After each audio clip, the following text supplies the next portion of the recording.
shadows all mass destruction.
Chris, we actually need you right now. Oh, hold on, I didn't turn my light on.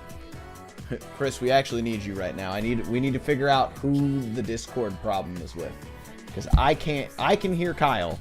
He cannot hear me, but I'm clearly talking. And, like, he can see it lighting up and all that. Anyways, I'm not done sending out, like, the important information.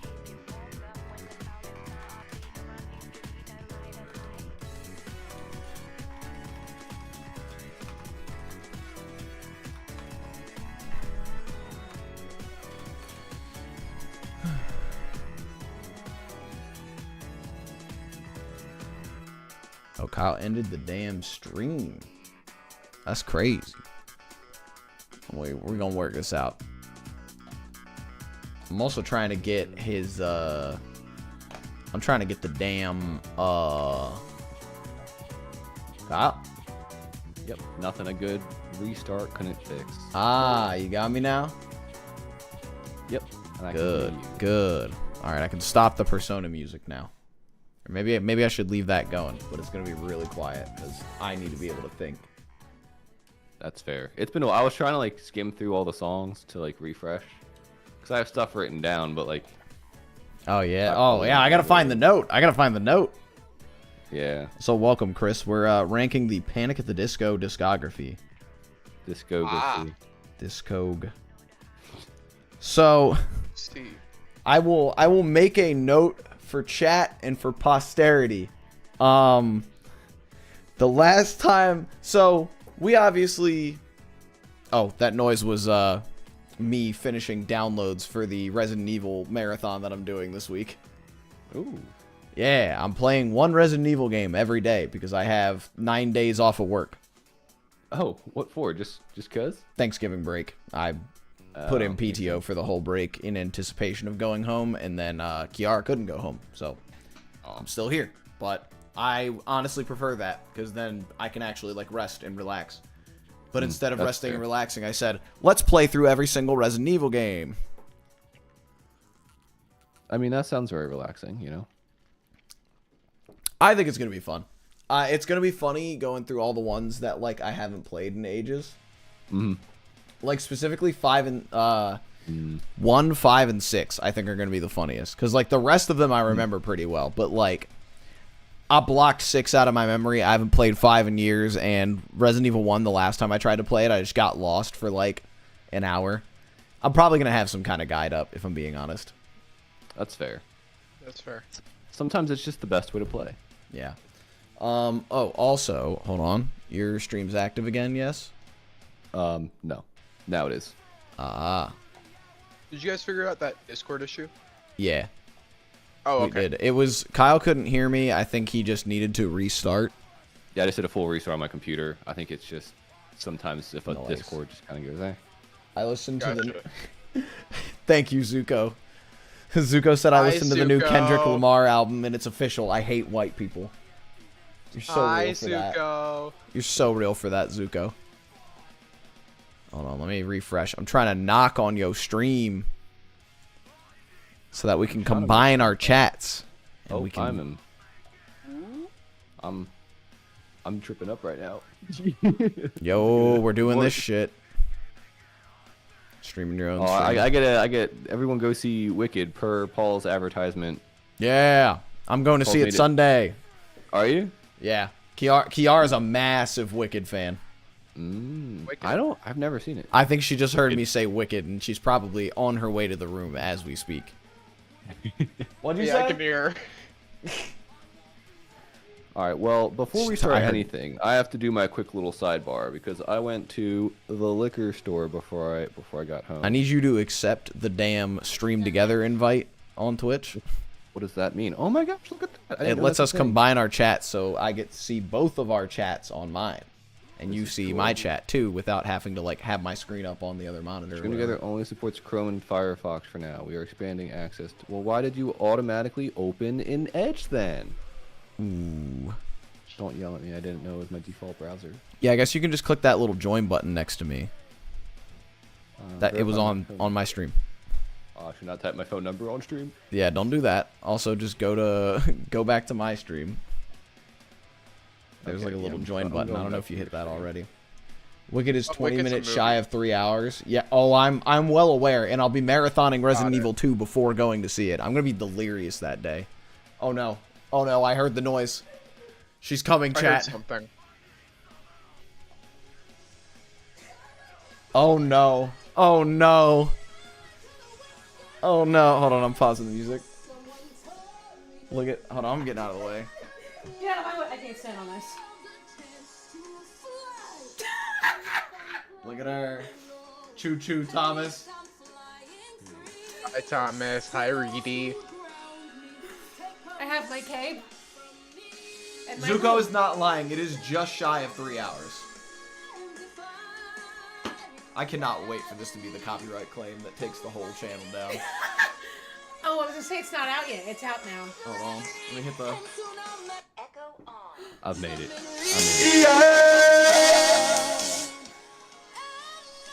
I hope you enjoyed that, chat. I hope that peaked the fuck out of it. It I got a peaked movie on gift Discord. card and my ass does not want to sit in the theater for 3 hours. Neither do I. I will be honest. My ass gets destroyed by every theater seat. Oh, hold on. Hold up. Right? They Y'all got good connected. Oh, it's a seats there. Swiffer. Shut the hell up. That does not matter. Bobby, it's So, your turn. okay. Somebody send a chat message real quick. I want to see if this shit working. Ah, it does say with Mr. Waffles. The damn message. I'm trying to see if that's gonna come up in. Can chat hear your call? I don't freaking know. No one's gonna watch me. Doesn't matter. You echoing, Kyle. I am. Yeah. He's not echoing for me. Weird. Oh. It's probably because you have a stream up. It's probably because your I'm chat in thing. the fucking watch together bullshit. I think I need to Yeah. mute him there. Mm, Start shared chat. There we go. Can you hear chat? Yes. Audio's working. Alright, I turned my mic off in that. There should be like a little popped out window. We should have did something with this beforehand. yeah, I have no idea what I'm doing, but I don't hear you. What you doing? Let me just pull up my stream Yeah, on my you phone can real sniff quick, into and I'll it. make sure the audio is fine. Because I would like to turn this into I know a video. why- Oh, I can just hold on. I can just guest volume all the way down. Boom. No more echoey, Kyle. Shared chat. All right, we got the shared chat now, gamers. That should be fine. Oh yeah. Yeah. All right. Kyle, get your thing out the way. I think you were talking about your drink of choice tonight. Oh yeah, my drink. Oh, you're not ready for this. I can assure you I am not. So apparently it's a Mean Girls reference, which I didn't know until I showed it to D. But just the design alone on this, Glen Coco Yoo-hoo looking chocolate stout beer. Oh no. I don't know if it's in frame. And I am stoked as anything to try this thing. Hell yeah. 6%. Let's see how this is. From Black Flag Brewery. I can't imagine it's that bad, but also like it could be that bad. I mean, I'm a stout person, so there's very well. I like this weird stuff. Oh my gosh, did a terrible job pouring that. Yes. It's about to overflow. Oh. And it's overflowing. Well, Oh no. Oh no. I need to go get paper Oh, towels. no. I'm My ruining it. movies ain't got shit else playing. Did you go see the new Alien already, Max? I figure that's probably not in theaters still, but that was a banger. Go see Wicked. Max has just got done saying he does not want to. I'm seeing Kyle exit on stream. Hold on. Let me. Chat, this bro left. He gone. Go see Wicked. Paper towel. That makes sense. Okay. I did hear him spilling shit. I'm back. Yourself. All right, welcome. You're not back on your camera yet for me. There you are. Just give me 1 second. I'll He's here. He's here. Full of paper towels. He spilled his chocolate stout beer. What? Yeah. Yeah. It's the Glen Coco something. Glen Coco. Yeah. Like the Mean Girls reference. Oh, I know. I figured you'd. Hold up. There it is. There it is. What? Glen Coco. I forgot I was out of sync. Yeah. You know what I'm drinking tonight, Kyle? Natty Light. No, vodka lemonade with 4 shots of vodka in it. Oh my gosh. Cause I put 2 in it and I said, this doesn't taste like there's any vodka in it. And then I Also, proceeded I'm to talking measure about out panic 2 more condition, shots though. and put it in, and I was like, oh shit, that's exactly how much I just poured. So might be real crunk in a few minutes.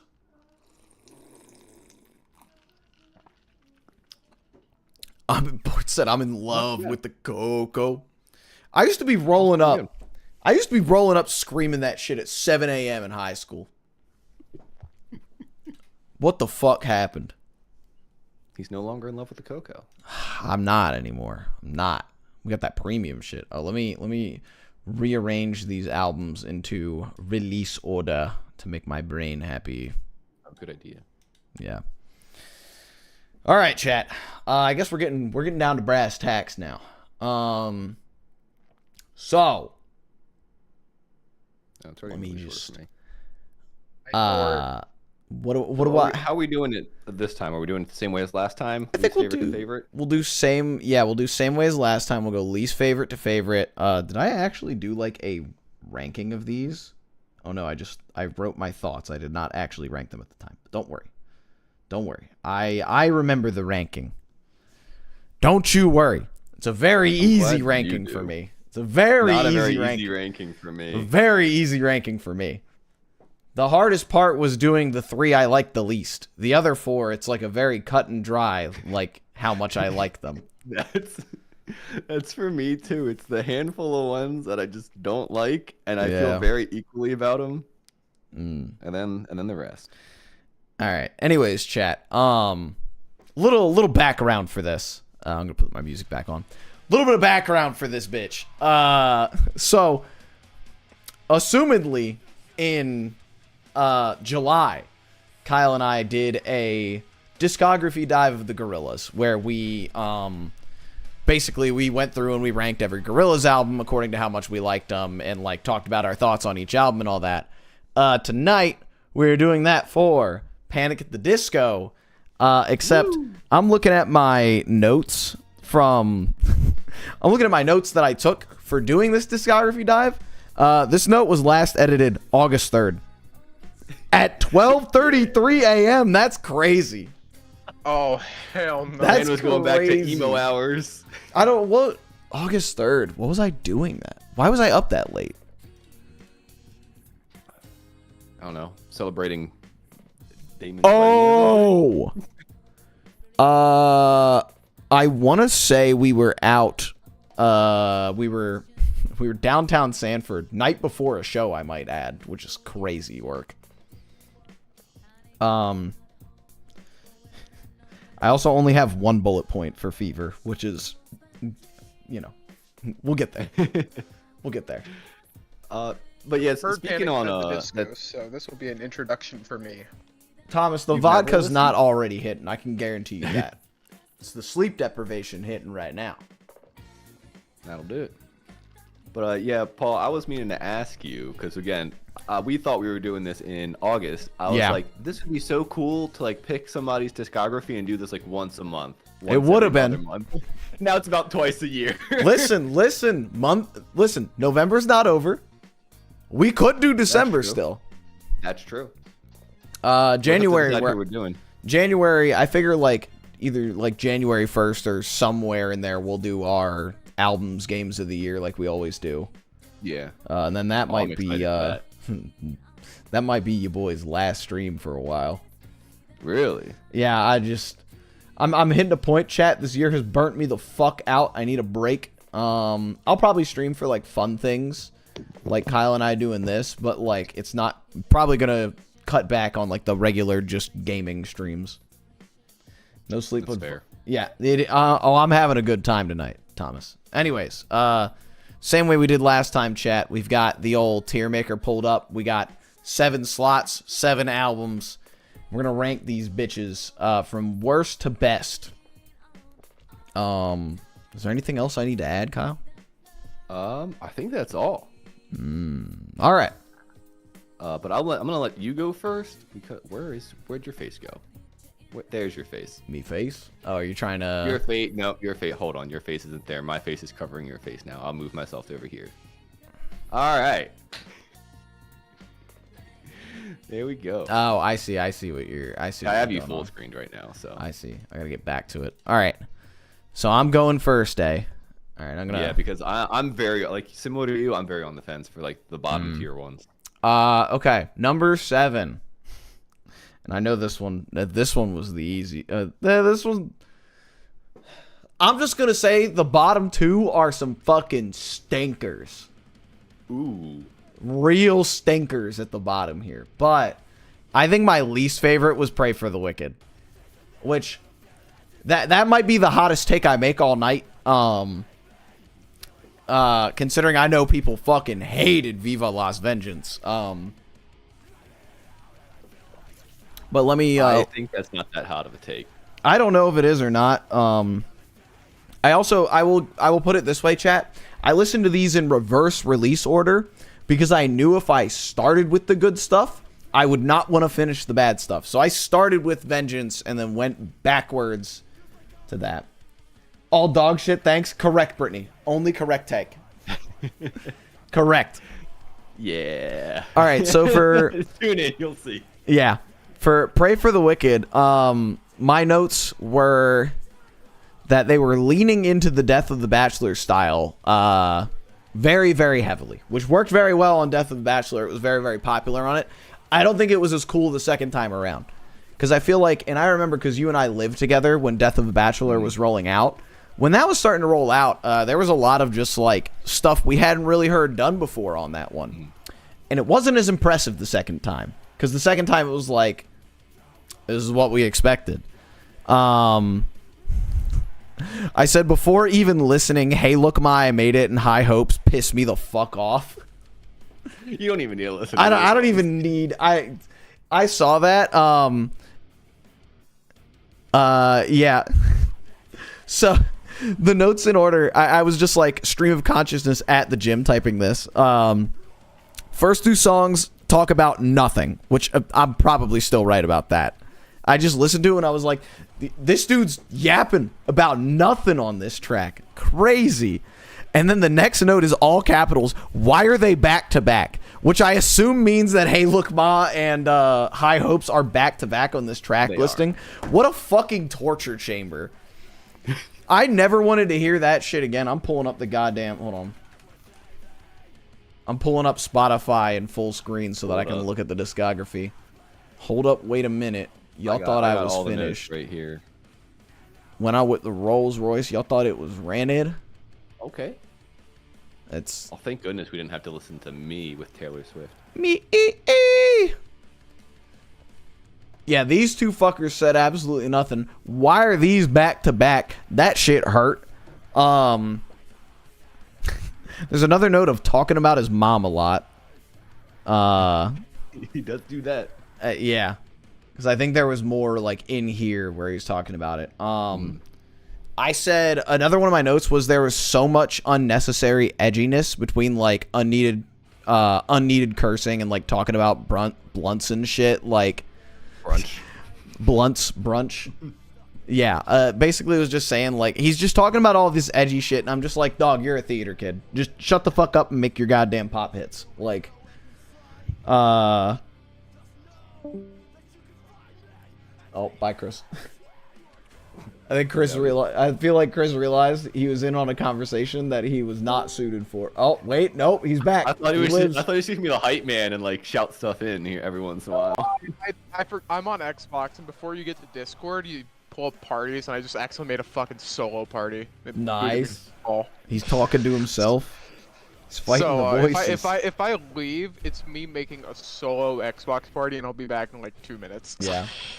Dancing's Not a Crime haunts me. I could not tell you what that damn song sounds like, Max. I'm gonna tell you that right now. My two biggest notes were I liked the Overpass. I think that was the one, like, shining example of a good song in there. And that I was thankful that there was an actual ending track on this one, which I'll get to more in Viva Las Vengeance. But this, like, it is an actual ending track. It's like, you know, it closes it off. Oh, Dancing's Not a Crime played while you worked at Starbucks. I can't think of a more miserable experience. Oh, no. But yeah, overall, I don't know what words mean, but I would say that this album is 4:30 a.m. shift. Hell yeah, brother. This album, at best, is gaudy, egotistical, and just full of hubris. This feels like Brennan Urie going, I'm on top of the fucking world. Let me just do this shit again and shit out an album. And unfortunately, it worked this time, because you couldn't go fucking anywhere without hearing Hey Look Ma, I Made It or High Hopes. Yeah. Can I make 3 tiers below bottom tier and put it there? Unfortunately, no, because the tiers are just in order album-wise. But believe me, actually, no, this one and my next one probably would be like 3 tiers below everything else if I was making an actual tier list. Anyways, let's go over to Kyle's stream and let's see what I was missing I did something wrong. 1, 2, 4, 5, 6, 7. So I'm in the same boat as you. That's why when you said it was a hot take, I disagree. I think Pray for the Wicked. I was on the fence about kind of the worst. Spoiler alert for how much I'm going to complain about all the other ones. Yeah. And I did the opposite of you. I listened from the start to the end. Oh, mistake. Yeah, and all of it's just, it's so loud. It's trying to be in your face. All the songs, like you said, are pretentious and just like self-indulgent. I mean, like you said, with Hey Ma, High Hopes, Say Amen, Silver Lining, they're all just like, I want to be the best, and I'm the best, and I made it, and I'm awesome, and I'm cool. Oh fuck! On somebody else's stream. I was like, why am I getting a Wicked ad on your stream? From all those advertisements I'm posting. I know. Kyle's getting the revenue.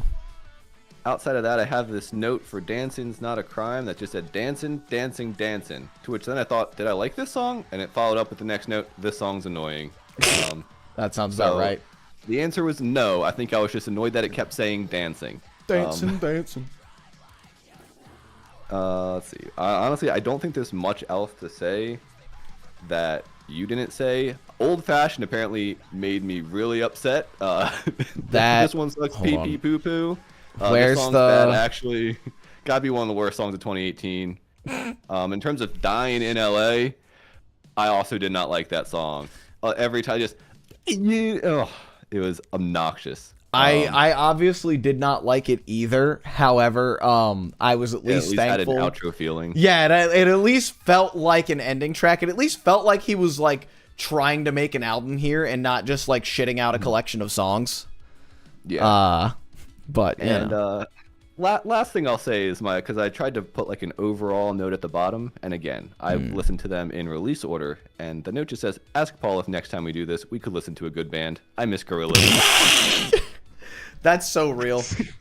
Yeah, Trying to. I think I was pretty upset after that. I was like, I have not been even trying angry, to. just defeated. I have been trying to think of like other bands we could do this for, and like there's some of them that I'm like we could bring in other people potentially. Like I was thinking about doing like if we did like a Green Day one, but like maybe cherry pick a few albums to rank because they got a lot of them.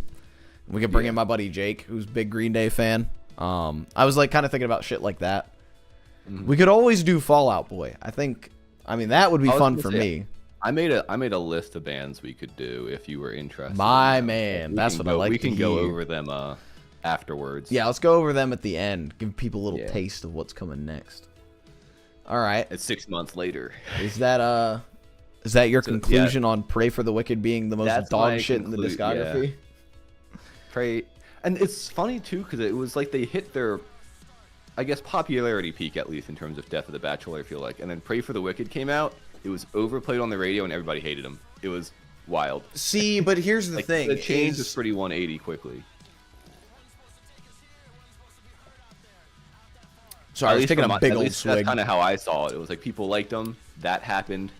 I think everyone turned against. So here's what I think happened. I think Pray for the Wicked was very, very popular amongst like normal people. Like my mom loves the song "Hey Look Ma, I Made It."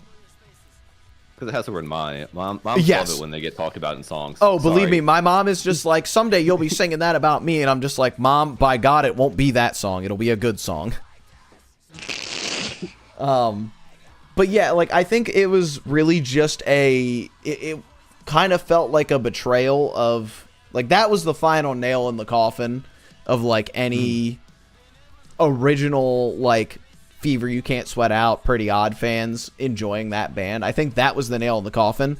So in these spaces where people talk about these bands a lot, you're seeing a lot of hate because like that's the audience that's getting ignored for these. But in the grand scheme of things, doing numbers on like the radio and like you know fucking grocery store music and oh boy, yeah, you know, I'm being played in Giant. Yeah, look, they got me on in the Publix right now. I was just about to say, let me change that for Florida people. Publix. Actually, fucking Publix is a reputable establishment. They'd never do that. I hope not. They would do that shit in the fucking Safeway, though. I tell you what.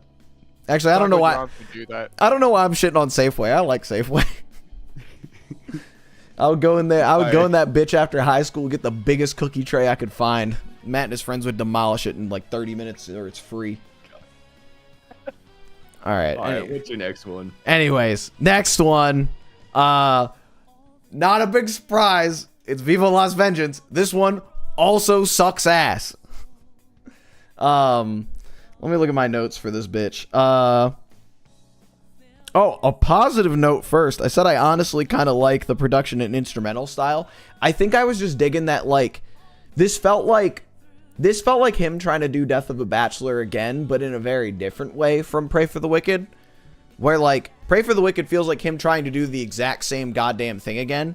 It feels like with this one, he tried to do the concept again, except instead of it being, like, big band jazz, he was like, well, what if I did, like 50s, 60s, early rock and roll as, like, the musical style that I was gonna do. And, like, I think it's interesting. I don't think it's very well done, but I think it's interesting at least. I said, Don't Let the Light Go Out is a pretty high point. It's very like the whole thing is very theater kid coded. And then my notes start to get a little more negative and it's just the same fucking song 12 times. So much over singing. Brendan just doesn't sound good. Bro is yapping about nothing. Local God just sucks ass. Really tried to say something interesting and squandered it by saying nothing. And then my last one is, the fuck is that ending? It just ends? With a lot of question marks at the end of that. So, I think he had, and I think that's the only reason that it's above Pray for the Wicked, is that, like, he had an original idea. He had, like, a thought of something he wanted to do, and I can see what he wanted to do on this. I just don't think it's well executed. It's not well thought out enough, and it's not put together in a way that is, like, pleasing as an album. So I can't really give it more points other than, like, the idea could have been cool, maybe if a different band did it, but I think that's all I got, really. I'm really excited for this because right now I think we're 2-2. Let's go, baby. We're correct. I'm in the same boat. Maybe if I listen to them some more, because again, similar to you, I'm in the same boat as all the bottom ones are pretty close for me. Because I do think there's things that make there's everything that I don't like about half of these albums are different reasons. Yeah, that's fair. And that's what makes it so hard. And one of the things I'll talk about for this album is like, well, yeah, I guess I will, because I don't want to spoil certain things I'll say about other albums. But I like how this album's produced a bit more raw. Because there's things I'll say about other albums that I think I'll have gripes with. But this one felt much more stripped back. And from what I understand, it was recorded like all basically live. And I did appreciate how that was. And for the most part, I think the mixing, if I remember correctly, was good. Yeah, it's not bad. It's very, very raw. And to like, again, you got to think like this album got a lot of hate. It got a lot of hate. And some of that's pretty justified. However, I don't think it needed to get as much as it did. I think just, you have, at this point, think about it. You're coming off of Pray for the Wicked. You've already completely alienated your like steady fan base at this point. And now you're going to go back and do some like more raw production and like a more artsy album. And now you're going to alienate all the new people who just got on for the pop hits. So like you're just alienating everybody at this point. Like I think that's the biggest problem that he had with it. Well, or at least I think that's why it got so much hate, is because like you already pissed off all the longtime fans with the last one. And now you're going to piss off all the new fans. So just nobody's happy. So this album came out after the one you guys just talked about then? Yes. Yeah, this was the last. This was the final, final Panic at the Disco album. Actually, since we did this, they're coming back, baby. They're doing When We Were Young Fest. Who's they? Who's they? Probably just Brendan Urie with backtracks, for all I fucking know. Ain't gonna be Dallin Weeks, I can tell you that. I need that man to catch a break, for fuck's sake. How does he go from like? How does he go from being basically tortured by Brendan Urie while playing on stage to then getting Ryan Seaman scamming him fucking again? I just don't get it, man. At least, like it seems like I don't know how is doing very well with just him. Yeah. And like I like that album. That one's good. I think that's getting at least like a B or an A on that. That come out this year or last year? Honestly, I'm sticking around for number 2. What do you mean, Max? I think it came out this year. I can't remember. I can't remember either. I need to look now. Sorry, Kyle Stream. I must close you to go to Spotify. Oh wait, no, I don't want to close that one. I'll make my last few points. Yeah. Which one? And I think I got obsessed with this a little bit because it was pointed out to me once, and I think it's on a handful of the Panic albums too, and I don't know why. But you transition to a chorus. What is something you would do on the drums? Hit a crash cymbal. They never do it. They never transition into a big bow with like hitting a crash or a cymbal or anything. They just kind of keep hitting the regular drums, and it throws me off because you expect it to have a bit more punch to it, and any crash cymbal would help. Yeah. And I saw it because the very bottom note in Do It to Death, I guess they finally hit a crash at the, to build to the transition. But all the other ones, there's so many just notes in the middle. But lastly, and I actually think this was actually nice constructive criticism too. Well, maybe not constructive, but my group note at the end is nicer than the last one, which is just I appreciate the mix and production, as I said. Yeah. On the album. But it does feel derivative. His vocals aren't necessarily there like they were back like years ago. It just felt disconnected from the fan base he had. Some ideas felt short-sighted and just annoying. It was like he was trying to go back to like what you said, like the classic like Queen, classic rock kind of song, but with less inspiration and less like, I don't know, I feel like love in it almost. Yeah, it just came out, it felt like he was recycling old ideas. And also, and I have to say this because there were things that I enjoyed about this album. And also, another side note, most of the albums, even the ones I didn't like, I listened to the first song or two and I went, I think I'm going to like this more than I thought. And then by the end, I'm like, this sucked so bad. That's very fair. And the song, I'm surprised you didn't bring it up, but the song Star Spangled Banger. Oh, was Oh. Dog, I was biggest checked piece out. of garbage I think I I've listened- ever heard. I think part of the problem was I listened to this while driving for the most part for this one. So, like, I couldn't actively be typing notes, but what a It's- fucking terrible it's name so for a cringe. song. It's Yeah, that's- so cringe. It's so out of touch with its own fan base. It's Yeah. one of the worst songs I've ever heard. That Not one's, even like lying. that or one's exaggerating. crazy. Star Spangled Banger. Ugh. Yeah. That's Makes my horrible. skin crawl just hearing it. And the song will make it worse. Yeah, promise. I believe that. I believe that. I'm half tempted to pull that up on Spotify right now and just listen to that. Yeah, you honestly, should. You should listen to the Do it, highlights. yeah. Chris, have you ever listened to Panic at the Disco? No, that's what I was saying earlier. I've never listened to Panic at the Disco. This is my first like introduction to them. It's through Well, this tier list. Let me tell you, it gets better from here. These are Okay, the. good. I will say right now, I think these are the only two that I think are genuinely bad albums. Okay. Like, I think these are the only two that are genuinely bad, and they were the last two that they made. But it's just Brendan Urie at that point, because fucking everybody else left. All right. Fucking... What the hell? Oh, Jesus Christ. I was looking through, and I have, like, very few notes for one album that I figured I would have had a lot for, but I guess I just didn't have a lot to say. My next one in number 5, and this is where I piss off all the new fans, it's Death of a Bachelor. Ooh. It's not for me. And that's okay. I do think it is good. I will get that out of the way first. I do think it is good.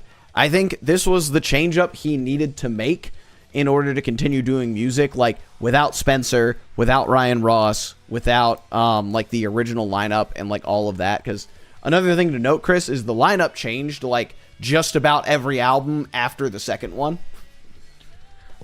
Okay. So This did album only the exists for singer 2 stay? songs. Or vocalist? Yeah, the vocalist is the only person who never changed. And, like, Gotcha. understandable. He is, and I hate to say it, he is an incredible vocalist. He's also a dick, from what I know. Oh. Do you see him with the mustache now? That's a wild look. Oh, I did. That was horrifying. Yeah. Oh, one more thing I will say about the vocals on Vengeance is, I heard they were not auto-tuned. They weren't. I heard Yeah. somewhere that they did not do tuning on them, which, like, impressive that it sounds as good as it does without it, but, like, You can tell at certain spots. you can tell. Yeah. Yeah, he's definitely not where he was before. Yeah, and it's just because they're not editing and, like, tuning the vocals. And, like, Yeah.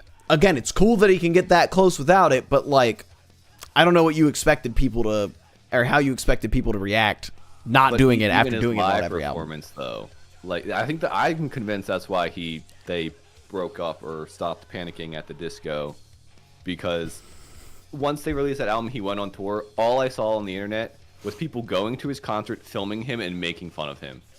Yeah, that sounds about right. Not even like I felt bad. I'm like I didn't even like the album. I hardly even like. I can't say personally, but from Yeah, what I there see, was- I hardly like the guy. And people were just like, listen to how bad he sounds. This is so funny. I'm like, you bought the ticket. What Yeah. are you doing? Dog, like, I'm gonna be honest, like, really brought it upon himself. Have you looked up what the set list was for that tour? I didn't know. Oh, it's so bad. Hold on, I need to pull this up for My guess posterity. it was probably all Death and a Bachelor and above, and more recent. And Worse, then, so much worse. oh my gosh.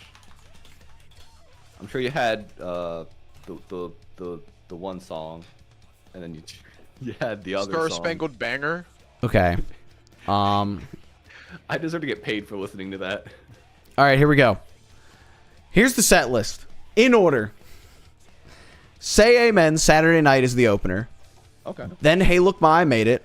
Okay. Then Don't Threaten Me with a Good Time. Pretty good song. Pretty good song. Then This Is Gospel. Banger. If I dare say. Then Miss Jackson. Also a pretty good song. Then Emperor's New Clothes. And then the entirety of Viva Las Vengeance. Front to back, the entire fucking album was played. Which, Got your like, money this well, here's what I'll say. in terms of runtime. Here's what I'll say. Very cool idea when the album is good. Like, That's what I wanted out of Pierce the Veil's Misadventures tour when I went to see that in like 2016 or whenever. Because like that album was good front to back. I would have loved to hear it all the way through. And I think it's cool when bands are like, hey, we got this new thing out. We're going to play every song from it like in order. We're going to play the album out. I don't know. I like that. I think it's cool. My band is going to do it with the new EP. So like, don't fucking shoot me. Let's go. But yeah, all of Viva Las Vengeance in order. Girls, Girls, Boys, House of Memories, 9 in the Afternoon, Death of a Bachelor, I Write Sins, Victorious, and High Hopes. Oh, you can't end on high hopes. No fucking wonder people were filming and being like, this shit's ass. Because that set list is horrible. Like, I Which get song it. exists for 2 songs? Album exists for 2 songs? I'm reading the chat. I think he's talking about Death of a Bachelor, which I should be talking about now, but I had to get that one out of my system. I also keep sipping my lemonade, and I keep getting just ice cubes instead of more lemonade. It keeps getting dizzier and dizzier. Yeah, I'm about to pass out. Anyways, so what I was saying, Death of a Bachelor, I think this was the right switch up. I think this is what Brendan Urie needed to be doing. However, I think the biggest error is that he continued to call it Panic at the Disco and didn't just go solo at this point. I think that's where he fucked up. I think, like, you can obviously still... Well, then, of course, he would probably have to pay Dallin Weeks as, like, a writer, which I'm sure his ass didn't want to do. Down wasn't on this one, was he? Oh, yeah, he was. I thought he got off after the smoking cigarette one. I think he still wrote, like, a good portion of this. Like, I'm pretty sure he was still, like, pretty heavily involved, like, writing-wise on this. I know he wasn't on the tour, because that's when they brought the female bassist in. Oh, really? Yeah. It was big in the... It was like, oh, look at Brendan Urie, he's so cool, he's got a woman bassist. No one. I'm going to the Wikipedia. Big in the club. Obviously, the most truthful source of information, the Wikipedia. Excuse me. All right, let's see here. Dallin, ooh, you are correct. Thank you, Kyle. Let's go. Big call there. Big call there. Okay, so Dallin had left right before the release of Death of a Bachelor. So I could guarantee you that there's some of his writing on this. I could heavily guarantee that. I know for one thing, Victorious was written by the vocalist of Weezer. I know that much for a fact. Really? Yeah. No way. Yeah, that was co-wrote by Rivers Cuomo. Bruh. A lot of Vices and Virtues was actually like ghost wrote by Pete Wentz, which is why I'm gonna say the things about that album when I get there. Ruh-roh. But anyways, yeah, Death of a Bachelor, I really think that it was the right switch. I think he should have just gone solo at this point. I think Panic at the Disco should have ended with Too Weird to Live, Too Rare to Die. It's kind of a weird note to end on, but like I do think they should have just ended there. Like, come on, like Spencer's not in the band anymore. Dallin's not in the band anymore. Like it's not a band. It's just Brendan at that point. And that's like the fucking thing that kind of pissed me off about it. Yeah, so that was what I had for my first note. I said I hate Victorious. That song's kind of fucking ass, and it opens the album if I'm correct. I think so. I'm pretty sure it does. I'm gonna scroll down a little bit, find that one. Yes, it does. It does. Yeah, Victorious, Don't Threaten Me. And... I didn't have any notes about Don't Threaten Me with a Good Time, but if I remember that one, I do like that one. That's the fucking surf rocky riff, right? The fucking burner. Yeah. All right, it's a hell of a feeling. Yeah, I remember that one. That one's good. That one's fun. The music video, freaky. I like it. It's cool. I'll be honest. 2016, that shit kind of hit. My next note was hallelujah. Oh wait, no, I did say Love Don't Threaten Me. So there it is. I like it. My next note is Hallelujah, My Beloved with the I Heart emoji. I love Hallelujah. I genuinely think that is such a good song. I think just they cooked on that one. You know, I don't really know. It was first single for it. Kyle and I actually had a literal prayer card for Hallelujah that we taped above our college dorm. Over the door? Yeah, that was the Brendan Urie prayer card that we had taped over the door in college. I don't remember what it even looked like, but I remember that we taped something above the door. Yeah, That's so wild. it's got like a stained glass like saint picture of him on the front of it, and on the back of it are the lyrics to Hallelujah. Oh my god. Yeah. That's amazing. It was great. Fucking Henry's sibling gave it to me, and I was just like, I will cherish this forever. I do not know where it is anymore. I guarantee you, though, it's in one of my little like memory boxes because I wouldn't have thrown it out. I remember it was missing for a long time, and then I found it, and I think I was like, let me put this in the memory box. I can't get rid of this. Do you ever do that thing where like, let me put this in this super secret place so I'll never lose it, and then you forget where the super secret place is? I do that often. I know I didn't do it with this.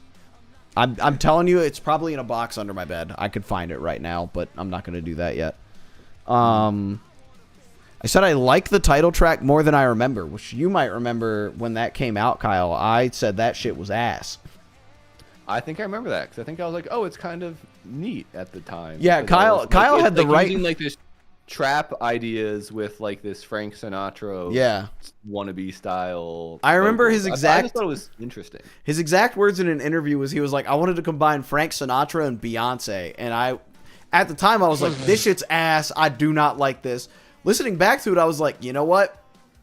It was pretty creative. It was good.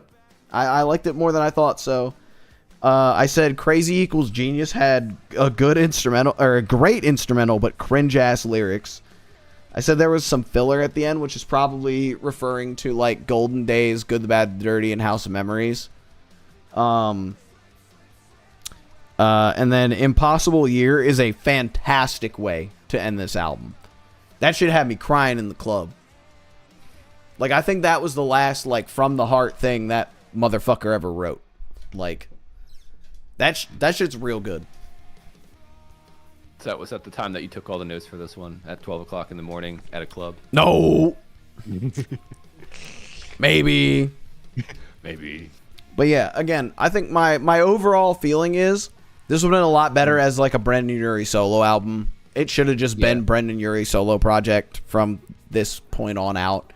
Don't know why he kept using the band's name. I don't know why he was afraid to like just branch into solo stuff. My only guess is maybe he saw like what happened with Patrick Stump's solo stuff and was like, ooh, if he can't do it, I don't know if I can. But like, I think out of the two of them, Brendan Urie is probably the more like, at least now, he's definitely the more like well-known vocalist.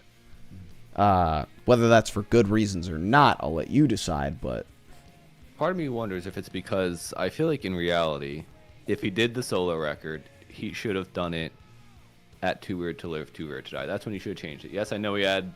He still Down had Spencer. Spencer was still, Spencer was still on Too Weird to Live, Too Rare to Die. At least, hold on, I'm going back to the wiki. But I think it was more because it wasn't a This Is Gospel about him something. I don't know, because he was still there for most of. He was still there through 2015. Maybe he wrote it about him, but he wasn't gone yet. I think you're right about that. I think he wrote it about like wanting Spencer to get help, and then I think basically, from what I recollect, I think like basically Spencer was just like, yeah, I really can't do this while touring. I need to like step away. Brendan really said, please leave. And Spencer Please said, let no, me be I'm the good. only one left. Yeah, again, Too Weird to Live, I will accept as a band album because Spencer is still there. The second Spencer leaves, that's when I'm just like, okay. Yeah. Yeah, it was like, it looks like it was not even like a couple months between Dallin and Spencer leaving. So He was pushing them out. I don't know. I'd personally say that looks like another issue. But, you know. Again, I think it was the right call. I just think they should have not called it Panic at the Disco anymore. They just called it Panic. Yeah. It's just me panicking about why the fuck are they still doing this? Well, this is where we're going to differ. I had a feeling. And I think I know which one's coming. Am I allowed to guess? Yeah, guess. Is it Too Weird to Live? Yes. I knew it. Yeah. These two I feel like can be interchangeable depending on how you feel about Death of the Bachelor, which I know you liked it. At least when At it came the out, time. I know you liked it. We'll get to how I feel now. Okay. But and again, all these are because as much as I did really enjoy how Viva Lost Vengeance was produced. But there's no way I could put that any higher with that garbage Star Spangled Banner song on it. I refuse. It's lucky it's not at the bottom for that. That is a fair call. If that wasn't there, honestly, it might even be a step or two higher, just because I think, maybe not a step or two, but like a step higher, just because I don't think most of the songs were bad. I think they were just kind of forgettable. I think it was nothing interesting, but it was songwriting. To me, forgettable is always so much worse than bad. Because, like, at least bad I remember, you know? Or, like, it might get talked about. That's the issue with a lot of this. Is it's like, well, is it worse that it's bad, or is it worse that it's kind of forgettable? Yeah. I do agree with that. For Too Weird to Live, Too Rare to Die, I think I just felt a little bored. Well, first off, you could tell that, like, Down Weeks did write like half these songs. If you listen to I Don't Know How But They Found Me, and then listen to this album, you're like, yeah, these are I Don't Know How But They Found Me songs, but Brendan Urie's singing them, and they're worse. Dude, I'm sorry. I glanced down to my Too Weird to Live, Too Rare to Die. I glanced down to my notes for that one, and my last note is pretty boring, honestly. Yeah. Maybe I did have Death of a Bachelor over this. Oh, I can't remember. Yeah. This is the problem. I didn't write it down. It's They very were possible. also close. Yeah. Yeah, these two are very close in my opinion.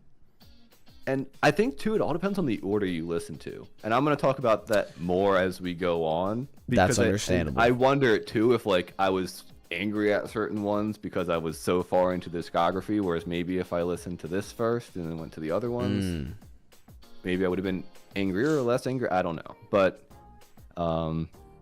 what else do we have? I think Colorful, I said the instrumentation was kind of pretty, but that was probably just because I was looking for compliments. I could be wrong. Is that okay? I need to look at the track remember list what for it this. sounds like. I'm gonna be honest. I don't remember the past, like the first It's the 5 last tracks song on that album. And I said the vocal effects are fantastic. That was a big word. I don't even remember what it sounds like, but apparently the vocal effects on Colorful. Are you talking about Colorful or The End of All Things? Because The End of All Things wait. is the last song. Oh, sorry. Colorful. I didn't realize there was another tab underneath. I don't but remember yes. Colorful at all. I don't either, but apparently that. Wait, where'd it go? The end of the album. You're right. That's where I thought the vocal effects were fantastic. Yeah, End of All Things is a And good the song. instrumentation was pretty. Colorful. I said this is Colorful. I said this is no one's favorite Panic song. Apparently they like it more than apparently they like it more than Far Too Young to Die, End of All Things, and Casual Affair, because it's got more plays than that. Really? Well, It has maybe more wrong, plays. but- I don't know what that means, but And then I also said again. because actually I think a lot it's of got this- way more plays than Girl That You Love. Although to be fair, this album is like this album kind of predates Spotify, so that's like a little bit offset. You know what I mean? Yeah, that's fair. A big thing for me, the album's called Too Weird to Live, Too Rare to Die. Most of the stuff is not that weird and or rare. Yeah. I think it gives off the similar effect that like Blurry Face from 21 Pilots gives, where it's like they're trying to do something interesting, but they're not taking it nearly as far enough to really grab people who are like interested in that like blending of genres and really getting into like experimental music kind of vibe. It's like I see them trying to do something here, Yeah. but like the production is it's limited. I said it's a nothing burger of an album. They just use synths that made this album so weird and different, and a nothing burger. I think that was probably the album I had the least to say about. That was the same for me. That goes back to you, where I don't think I hated a ton of their songs, but I think I just kind of felt, okay, yeah, this song could come on when I'm walking in the mall. Yeah. That's fair. You know? And then let me double check, make sure there was no other standouts that I liked.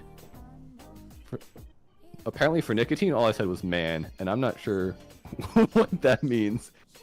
That could go either way with that song. I know which way it goes for me, but bad, man. Yeah. It could go Girls, very Girls. much either way.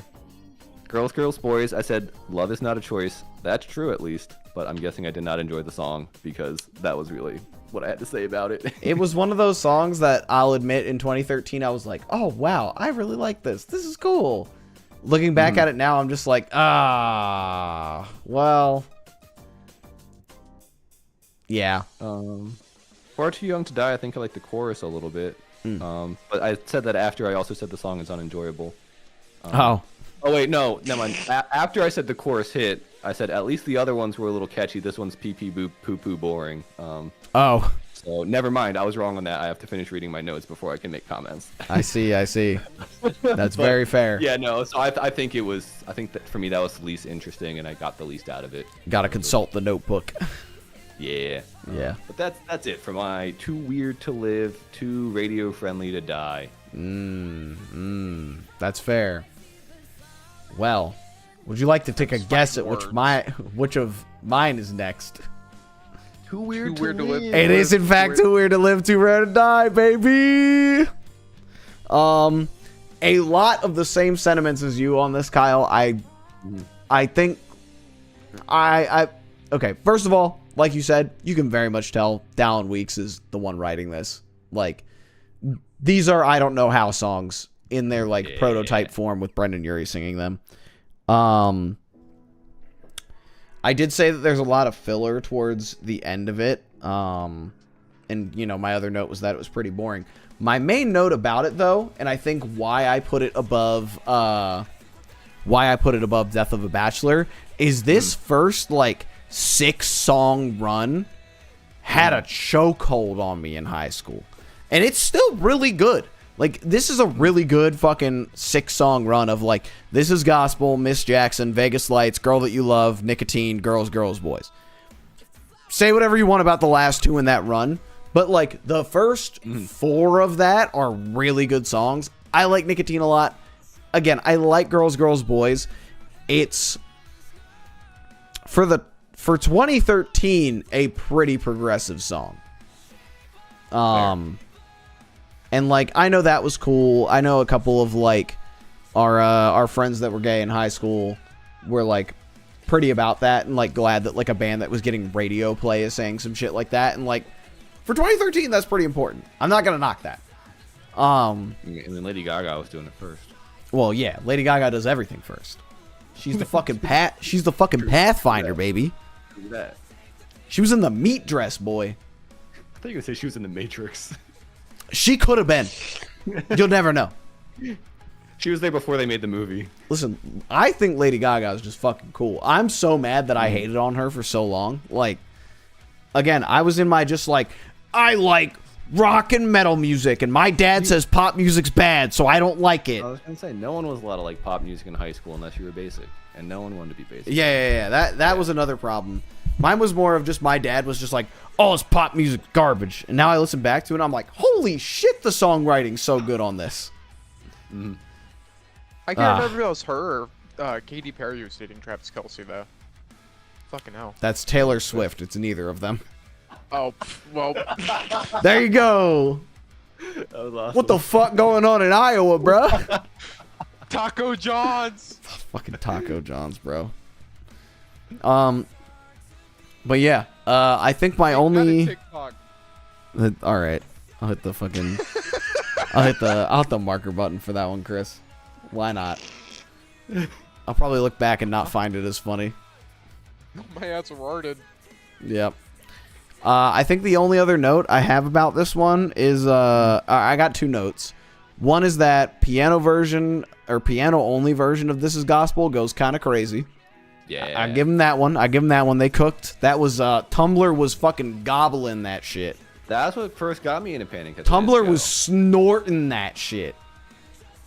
And then Paul likes this band. I gotta find a song I like, and it was This Is Gospel piano version. and I think that was when I was starting to not be into that band as much, which was very funny.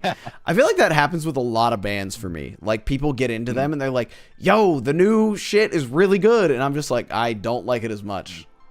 That was not what I was listening to that song. and on the right of YouTube, recommended for you, Car Radio 21 Pilots, and I said, "What is this?" And my life was changed forever. Ooh. That was Kyle was on that pack in high school and college. The 21 pack, baby. Depressed. The 21 pack by 21 Pilots. That was how Kyle was like, I gotta figure out how to do these screaming vocals because he heard Car Radio by 21 Pilots. They're so metal. My other funny note is that once upon a time in high school, when we were trying to, everybody tries to make bands in high school, Kyle and I did cover Miss Jackson in a band that did not ever play a show. So I forgot about that. Yeah. Yeah. It was fun, admittedly. It's a fun I had no song. idea what I was doing. I think I was just like, oh, this is the new Panic song. We should cover this. And then I played it and I was like, oh fuck, this is boring to play. I picked it because I was like, oh, what'd you say, Chris? I kind of forget how long you've been doing band stuff for. It's I've been going since I was like 12, 8, 4, 13, 14, somewhere in there.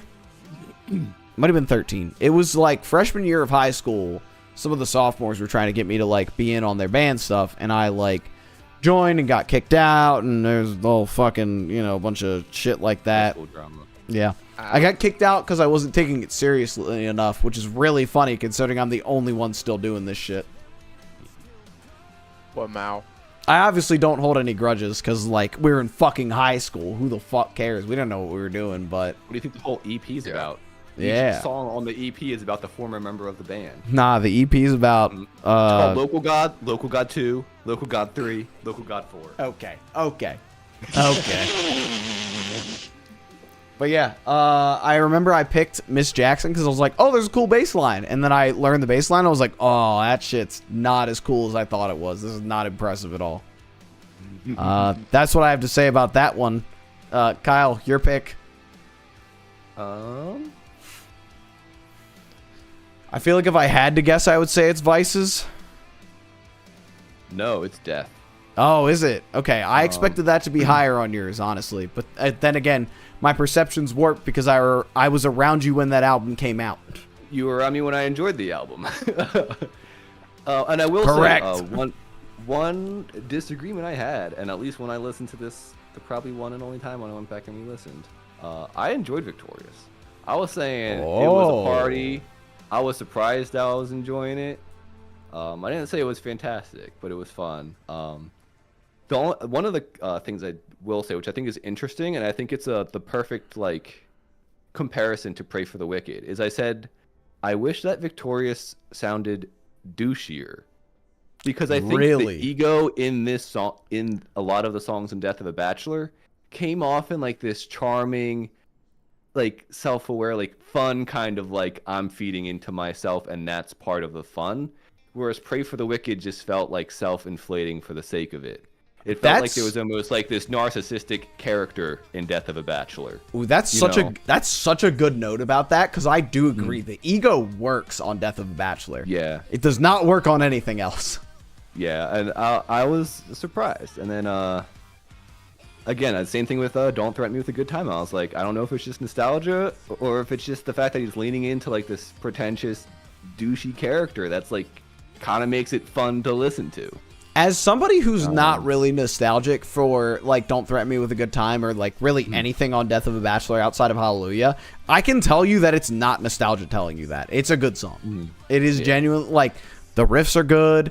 It's fun. It's poppy. The chorus of just, what is it? Champagne, cocaine, gasoline, and most things in between.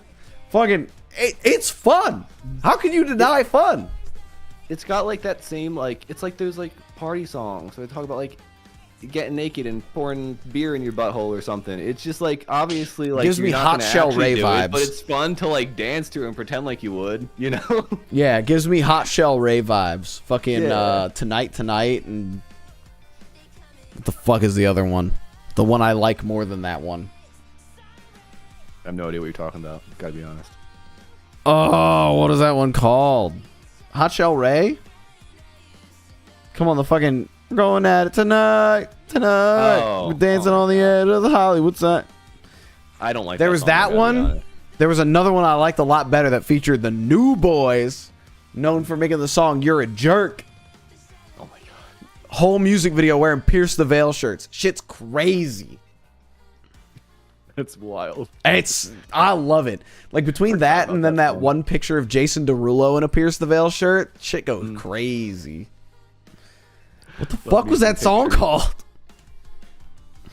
You'll like pull my fucking hair out. Oh, also the I Don't Know How But They Found Me album did come out this year. Did it? Wow. Yes, it long did. Year. I say that every Very year. long year. Is that my okay? That was my screen. The Emperor Penguin or Emperor's New Clothes Groove, whatever it is. And I used to love this song. This was probably like one of my favorite Panic songs when it came out. The song by Hot Shell Ray was "I Like It Like That" by featuring. Oh yeah. Fucking I like it like that. Hey, windows down, chilling with the radio on. Dude, I got like fucking for Damon's bachelor party, fucking Mitch put that shit on while we were driving with him at one point, and it felt like he just reached into my fucking brain and grabbed a core memory and pulled that shit out. It activated something in me. I was like, holy shit. All I'm saying is, if you like it that much, I think No Business has to cover it. I'm not gonna say no. I don't say no to anything. Our next cover, admittedly, that I'm trying to get us to do is "Spit Not Chewed" by fuck, what is that band called? I'm not remembering things. I might be drunk. Fuck is that band called? He's not making it to number 1. We're not making it. My Ticket Home. I knew it started with an M. But, yeah, banger song. That's my new for fans of for No Business. I'm just like, oh yeah, if you like My Ticket Home, you'll like us. I don't know who My Ticket Home is, but I like No Business. So maybe I'll like My Ticket Incredible Home. band. It's a band that I discovered way too late because I think they were already broken up by the time I got into them. But that was like a lot of people's problem is like they were making music that was like between its times. Like they were making new metal in like 2014 when it was very uncool to be making new metal. Yeah. Like now it's cool again. In the early 2000s it was cool, but like when they specifically made it and did it really well, not cool to do. Gotcha. But yeah, okay. Back to your let's back to your Death of a Bachelor. I'm done being a dumbass. I'll run through the rest of these real quick. But yeah, Emperor's New Clothes. Yeah, I don't know. I loved it when back in the day, but I think for me now, it's just the production's too poppy for them to try to get away with doing like this dark, edgy, demonic vibe. It just for me, it kind of clashed. Death of a Bachelor. I also wasn't a huge fan of. I didn't, and again, I think that these handful, I'm not hating. I'm just finding them bland. And I think for me, Death of a Bachelor is a lot of this production's like super tight and clean. And if you're doing a Frank Sinatra sound, you have to have that rawness. You know, to make just, I think, make it feel more personable and get that connection that the vocals are supposed to bring out. And I think just hearing it, it was like, it felt too processed. Crazy Equals Genius, similar to you. You said stuff about the instrumentals. I thought the drums were fun.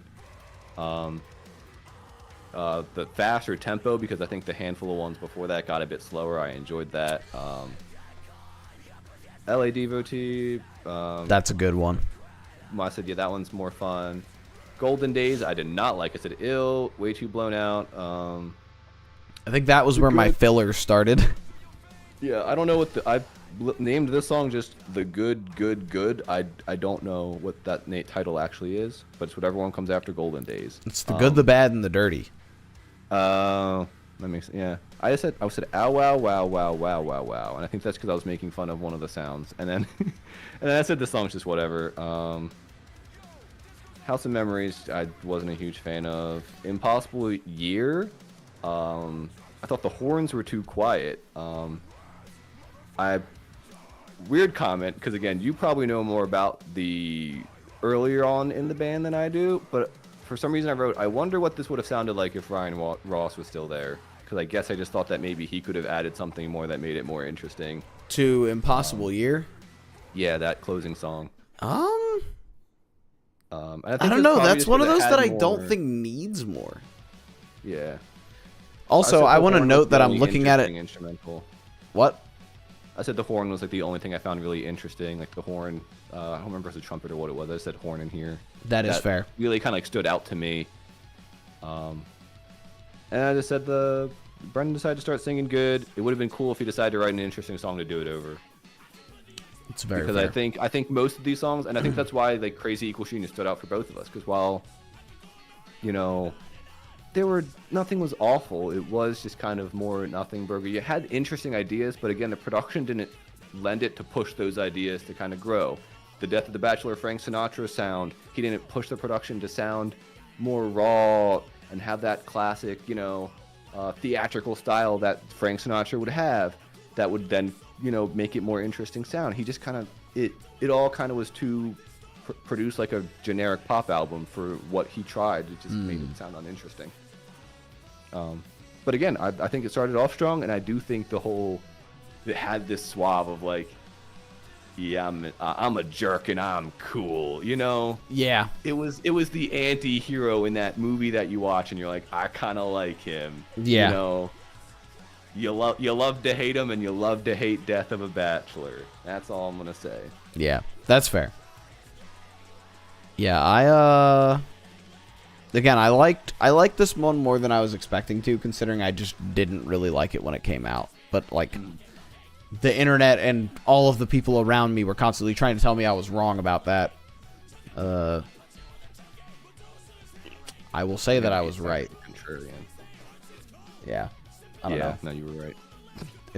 It was one of those things where like it came out and I was like, it's all right. There's some good songs. Yeah. All right. My next one, we're going pretty odd for number 3. The number 3 slot. This is a, what? Top 3. Top 3, baby. Pretty odd. Not a shock that the albums that Spencer was like heavily involved with are the top 3, but you know, pretty odd. Wow, what an album. What an interesting little album. Why the fuck did they do this? It's like, it's good. It's really good. But it's the most out of left field thing I think they could have done following their debut album. Because, like, their debut album does this incredible job of, like, having 2 halves, one of which is combining, like, pop rock with, like, more modern elements, like synths and, like, techno and shit like that. And the back half is like combining modern pop rock with like older instrumentations, like fucking harpsichords and fucking like just weird shit. And then they said, what if we made a Beatles album after doing those 2 things? It's fucking crazy. You laugh, Chris? This is the best Beatles album that's ever been created. It's good. I'm not really a Beatles guy. Busting caps. What? You're busting caps, man. I'm not busting caps. Beatles have good songs. They have good albums. I've not really heard anything compelling by them other than Day Tripper. I'll be honest about that. I'm just one. like, If that's your shocked. peak for Day Tripper, your peak for Beatles is Day Tripper. That's why. That's why. Okay. Listen, It's a good song though, but a banger. That shit rocks. Admittedly, I have not done the work I should on the Beatles, but like when I listen to their number 1 hits, that's like the standout song. well, most of that stuff's just like the stuff that's influenced the generic pop music now. So it definitely feels less like I Want to Hold Your Hand or something. Yeah, I had yeah. a whole music class in college that I sat, and one day he just took the entire class to go on Apple Music and just click on like every single Beatles song, and we listened to like a 2-minute preview of each one. Oh, and yeah? That's why I'm like, oh, it was that like What made was me the- appreciate them more. I'm trying Anyway, to remember. continue. Trying to remember the one Beatles song. She's So Heavy. when you're saying Strawberry Beatles, Fields. you're talking about like the band who has the same haircut as Howard Wolowitz from The Big Bang Theory, right? Yes. Okay. I was like, I don't know what the fuck you're talking about, and then I thought about fucking Big Bang Theory, and I was like, oh, okay, yeah. I think I know what he's saying. That was the most uncalled for statement that I've ever heard in my entire life. What did the Beatles do to deserve that? I mean, never mind. we all This is know like what's the in it, only but- the only thing I could think of. Ah, that's the one. So I'm gonna sit down. I have heard that like from Revolver onwards, it gets a lot better. I don't And know the order of the discography, but Revolver's good. And honestly, it's got like Taxman, which I think is the opening song. Definitely feels like it's almost got some like pre-post-punk influences with how the guitars kind of work and like. Damn, they got Yellow whatnot. Submarine on this bitch. It can't be good. Does have Eleanor Rigby. Eleanor though. Rigby, banger Yeah. song. Like that song's better than Day Tripper. Tomorrow Never Knows though. That's a good one. That was the one that he like showed us to try and convince us that the Beatles were good, and I was like, you know what? I don't hate this one. Pretty Odd feels like Ryan Ross wanted to write a Beatles album. Like a late Beatles album though. Like he did a lot of weird bullshit. And my favorite comparison is always like Ryan Ross could absolutely write Eleanor Rigby, but John Lennon and Paul McCartney could not write The Piano Knows Something I Don't. And I gotta agree. Because that shit's good. I'm scrolling down to it now. Pretty Odd's just a funny little album. I don't know why the fuck this exists. There's obviously some bangers on it. There's like some good hits on this one. I said it had a mad good opening run, and I do still stand by that. Between like We're So Starving, 9 in the Afternoon, She's a Handsome Woman, Do You Know What I'm Seeing, Green Gentleman, Friends in Holy Spaces, Northern Downpour. I would even say When the Day Met the Night, I would include in that. So like basically at that point I'm saying half the fucking album is a really good thing. I don't remember Past the Cheval. Piano Knows Something I Don't. I know it's not my turn. I just want to interject because she's. Wait, scroll back up real quick. She's a Handsome Woman. Oh, no, We're So Starving. That is one of the most amazing intros to an album. It's so especially good. Especially for the fact that they took such a tonal shift from their last one. Like, it wasn't like, we're coming back and we're bringing this sound. It's like, here's kind of the sound. It's kind of similar to, like, what we did last time, but you don't know what you're in for. And then it goes straight into 9 in the Afternoon. You can continue. I just wanted to... It is crazy. No. I'm piggybacking off of that because it's crazy that a lyric in that is, you don't have to worry because we're still the same band. And then they proceed to take you on a fucking acid trip for 15 songs. Or 14 songs after that. It's so awesome. This is a fucking... Oh, how it's been so long. We're so sorry we've been gone. I remember reading this was an album that they just wanted to have fun with. Are you talking... I assume you're talking about because of the timestamp. Pretty Odd. And by God, I can sense them having fun with it. Because this shit just is fun. Like, they just... Why? My only question is, like, what possessed them to make this? I want to know for genuine curiosity because I love it. Yeah, Ryan Ross on some fucking other shit. Let me see. I said a lot of filler after the opening. I don't know what I'm talking about because, like, I don't really know Past a Cheval. I know Piano Knows Something I Don't. Behind the Sea is amazing. Fucking Around's, like, funny. I don't really know She Had the World. I don't really know that one. And then Mad as Rabbits is a really good closer. She Had the World's a good one. Is that the She Had... It's like harpsichord heavy. Sounds like a medieval like thing. Yeah. Okay. To love you. I'm pretty sure it's that one. Yeah. And I love it when both Ryan Ross and Mr. Brandon That's why I love Behind the Sea. sing together. Although I think Behind the Sea is more Ryan than it is Brandon. Or Brendan. Fuck that guy. When I first heard this album, I was like, who's that other guy? Yeah. I said I love the funky tracks like I Have Friends in Holy Spaces. Like, I love that it sounds like it's playing out of, like, fucking radio. I know it's just, it's technically an interlude, but, like, A, it's a good song, and B, what an amazing set piece to go into Northern Downpour with. And Northern Downpour is an all-time fucking great. I won't have any slander on that song's name. It's also got fun chords. In terms of ukulele songs that are all just the exact same 4 chords, I Have Friends in Holy Spaces. is actually interesting to play. Yeah. It's not just E, F, G, A minor.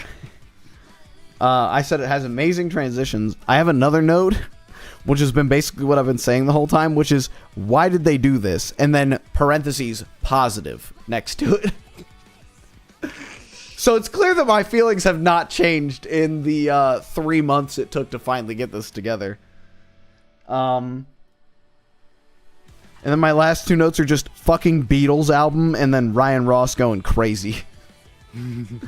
Which I think basically sums it up. Like, it's so fun. I don't know why they did this. I don't know why a label greenlit this other than they were on Pete Wentz' label and I guess he saw the vision.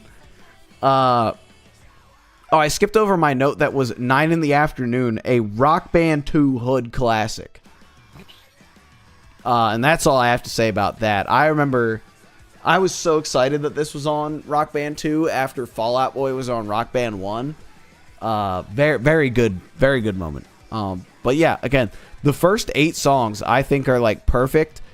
I don't really remember anything about Pas de Cheval, and then Piano Nose, Behind the Sea, Folkin' Around, and Mad as Rabbit's really fucking good. The album's just good. This is the point where we cross into, like, this is something I think everybody should listen to. I think that's all I've got about it. Do you want to get to your next pick, Kyle? Yes. All right. And my next pick, and I'm so sorry. Oh, I was looking at your screen, looking at mine. Yeah, I'm screwing up here. Hold on. Yeah, it's all good. There we go. So yeah. Max said true, and I assume that was to the Rock Band line. So, unfortunately for me, ooh, we're still in the negatives. No. Vices and Virtues. No. Yes. No. Ain't no fucking way. Here's the thing with this album. All right, let me hear you out on this. Is one of the big reasons why it is, and honestly one of the big reasons why I thought about even putting it lower, is because the whole album, and I don't say this lightly because I hate saying this because it makes me sound pretentious, and also I'm not that good with listening into mixing, but the album's just way too overcompressed. Everything hurts my ears. Anytime there's a tom, like a floor tom being hit, it's just like, ugh. I'm like, no dynamics, no nothing. Like I don't remember what song it was, but I was going through a couple of them and listening to them, and there was one where like you could tell it's like it's supposed to be softer, but it's still just blasting at you just as hard as anything else. It was just way too loud and overdone. But that being said, I think for the most part the songs were decent. If this was played live, I think I would really enjoy a lot of these songs. It's just how the album as a whole was mixed or produced or whatever that really got me.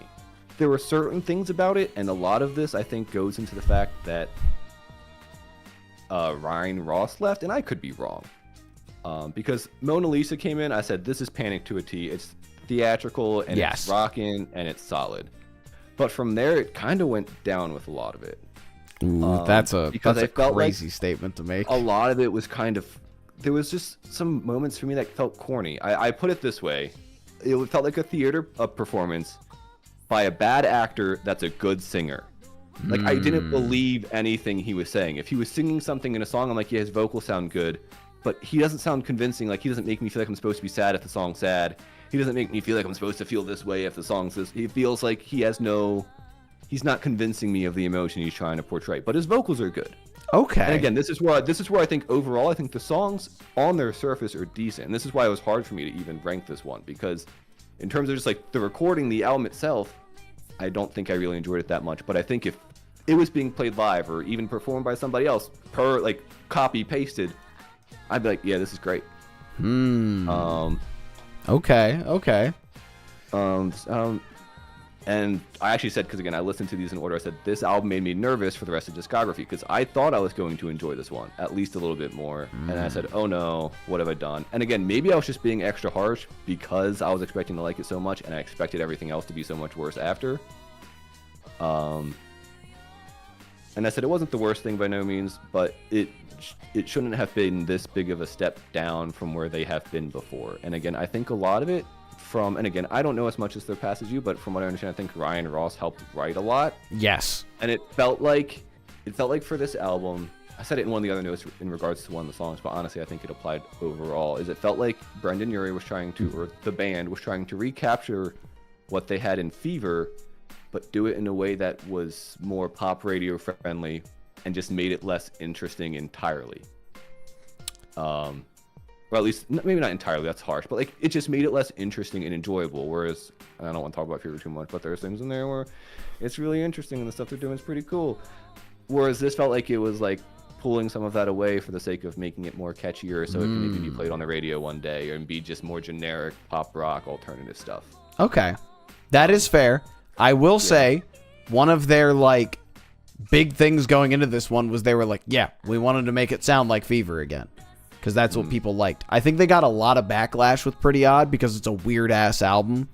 Yeah. Same thing with like how Fall Out Boy got a lot of backlash with Foley and now people love it. Like I think you make the weird album and then the people who grow up with that album are just like, no, this shit's incredible. Y'all were just too fucking blinded by the fact that it didn't sound like what you wanted it to sound like. I was one of the people that got into both. I got into Pretty Odd and Vices before I even heard Fever, which is really funny. Like, I never heard Fever for, like, a long time. Until, actually, I think freshman year of high school. A mutual friend of both of ours lent me Fever and let me, like, download it. What'd you say? It's a Tiffany. Yes, it was. I've heard this story. Yep, lent me her like deluxe edition or like special edition Fever You Can't Sweat Out CD. Downloaded that shit on my iPod and forever changed my life. But like I was just listening to Pretty Odd before that, which is crazy for me. Also, quick side note, because I didn't think about it, because my thought was I wanted to hear your opinion first, so I asked if you wanted to go first. But in reality, I want to hear you go last because I know how you feel about your favorite album, and I just kind of want to hear you talk. So after you go now, could I go twice, and you could kind of end it, because you're going to be the most excited and passionate. I'm down with that. I'm down with that. Awesome. Yeah, that works for me. Yeah. All right. It's crazy that you know how this next one's going to go. Yeah, I do. I don't know, chat. What is it going to be? Is it going to be Coke commercial music or my favorite album of all time? What do you think is going to be number 2? Yeah, Vices and Virtues is number 2. What sparked me wanting to do Panic at the Disco next was I re-listened to this album at one point. I did a double re-listen. I re-listened to this and I re-listened to Fall Out Boy's American Beauty, American Psycho, and I had very opposite opinions of each album. I came out of the re-listen of Vices and Virtues going, oh wow, this is a lot better than I remember it being. And I came out of the re-listen of American Beauty, American Psycho being like, this is so much worse than I thought it was. Oh shit, I'm clicking on shit out of habit. Sorry, chat. Vices and Virtues. What? Sorry, we're switching over to Resident Evil. I was just making a joke. Yeah, we're going in right now. We're getting it started early. Resident Thankful starts now, baby. He's gonna do the Resident Evil 8 Deluxe or DLC the last day. It's gonna be 9 days. No, I'm not doing 9 fucking days. I'm resting on Sunday. Thank you, Chris. I'm streaming on fucking Thanksgiving Day. Fuck you. I'm resting. He's thankful for his viewers. Yeah. I'm thankful for you, Paul. I appreciate that, Chris. Do a bathtub stream, Paul. Kiara is the one with the bathtub, so I'd have to ask her permission. I have Do a shower I have like a stand-up prison shower. I'm not even joking. Yeah, didn't you record a TikTok in there the day that one person, like, died? I don't... Okay, we don't live in that house anymore, Chris. Oh, right. Yeah. No, I'm not. I'm just saying that I have a fucking prison shower. Kiara said you don't, it's nice. I do love my little, I do love my fucking frog shower curtain. It's like a Japanese painting of a frog. It's very cool. What did you say, Kyle? I don't remember. That was like 2 minutes ago. I don't remember either. She's holding me at gunpoint, chat. Uh-oh. Crazy Pull shit. the trigger. She got Kyle the said Shadow pull the and trigger. Sonic Nerf gun. Do it. Kill me live on That'll stream. get us That'll so get many mad views. views. Kyle's gonna clip that shit, put it on TikTok. Chat, clip it! My fucking head's blown off. My fucking cat, clip it. Clip that, chat! Shoots me straight through the jaw and dislocates that shit. Clip it. So how do you feel about vices and virtues, Paul? Yeah, I would love to talk about my feelings about vices and virtues. I'm getting the death stare though. All right. You said it first. Anyways, vices and virtues. Yeah, so this was the album that like what?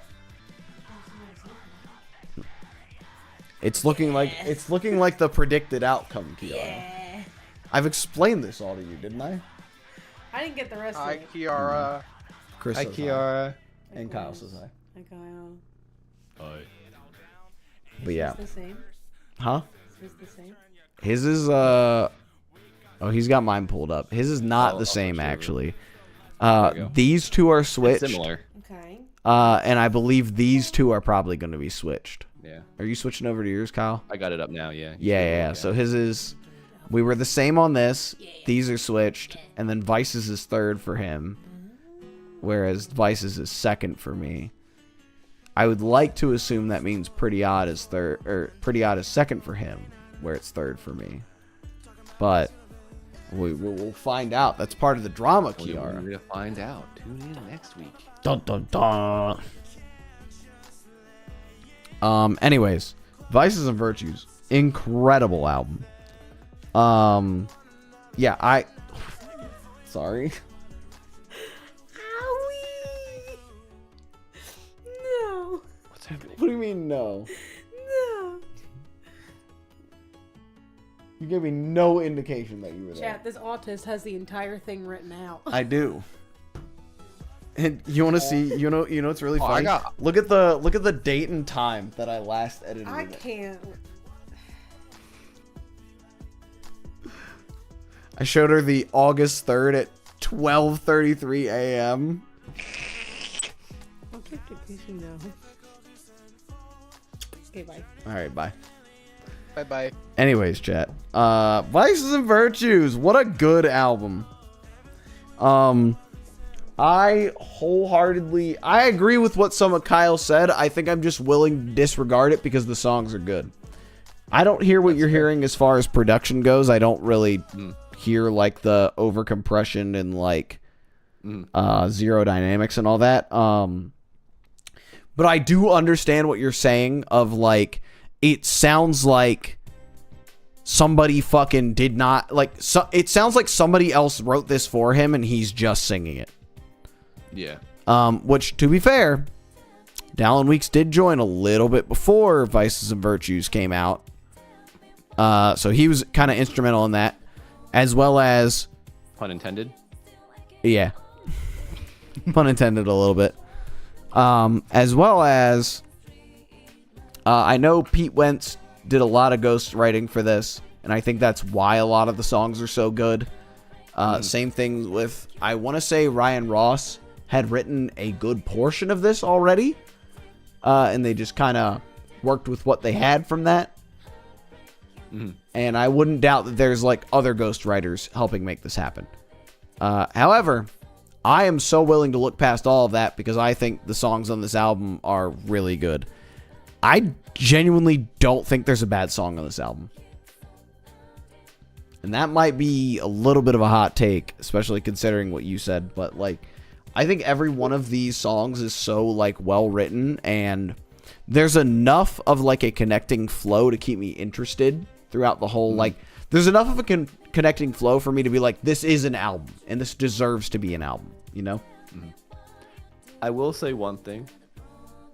Like I said, I think most of the songs, in terms of like song structure and what they were, my main issue was just I thought it was a little too like, but Nearly Witches, according to my notes, I did absolutely hate. That was, I think, the one song where I was Really? just like, yeah, I don't know, something about it. I was like, what are they trying to do here?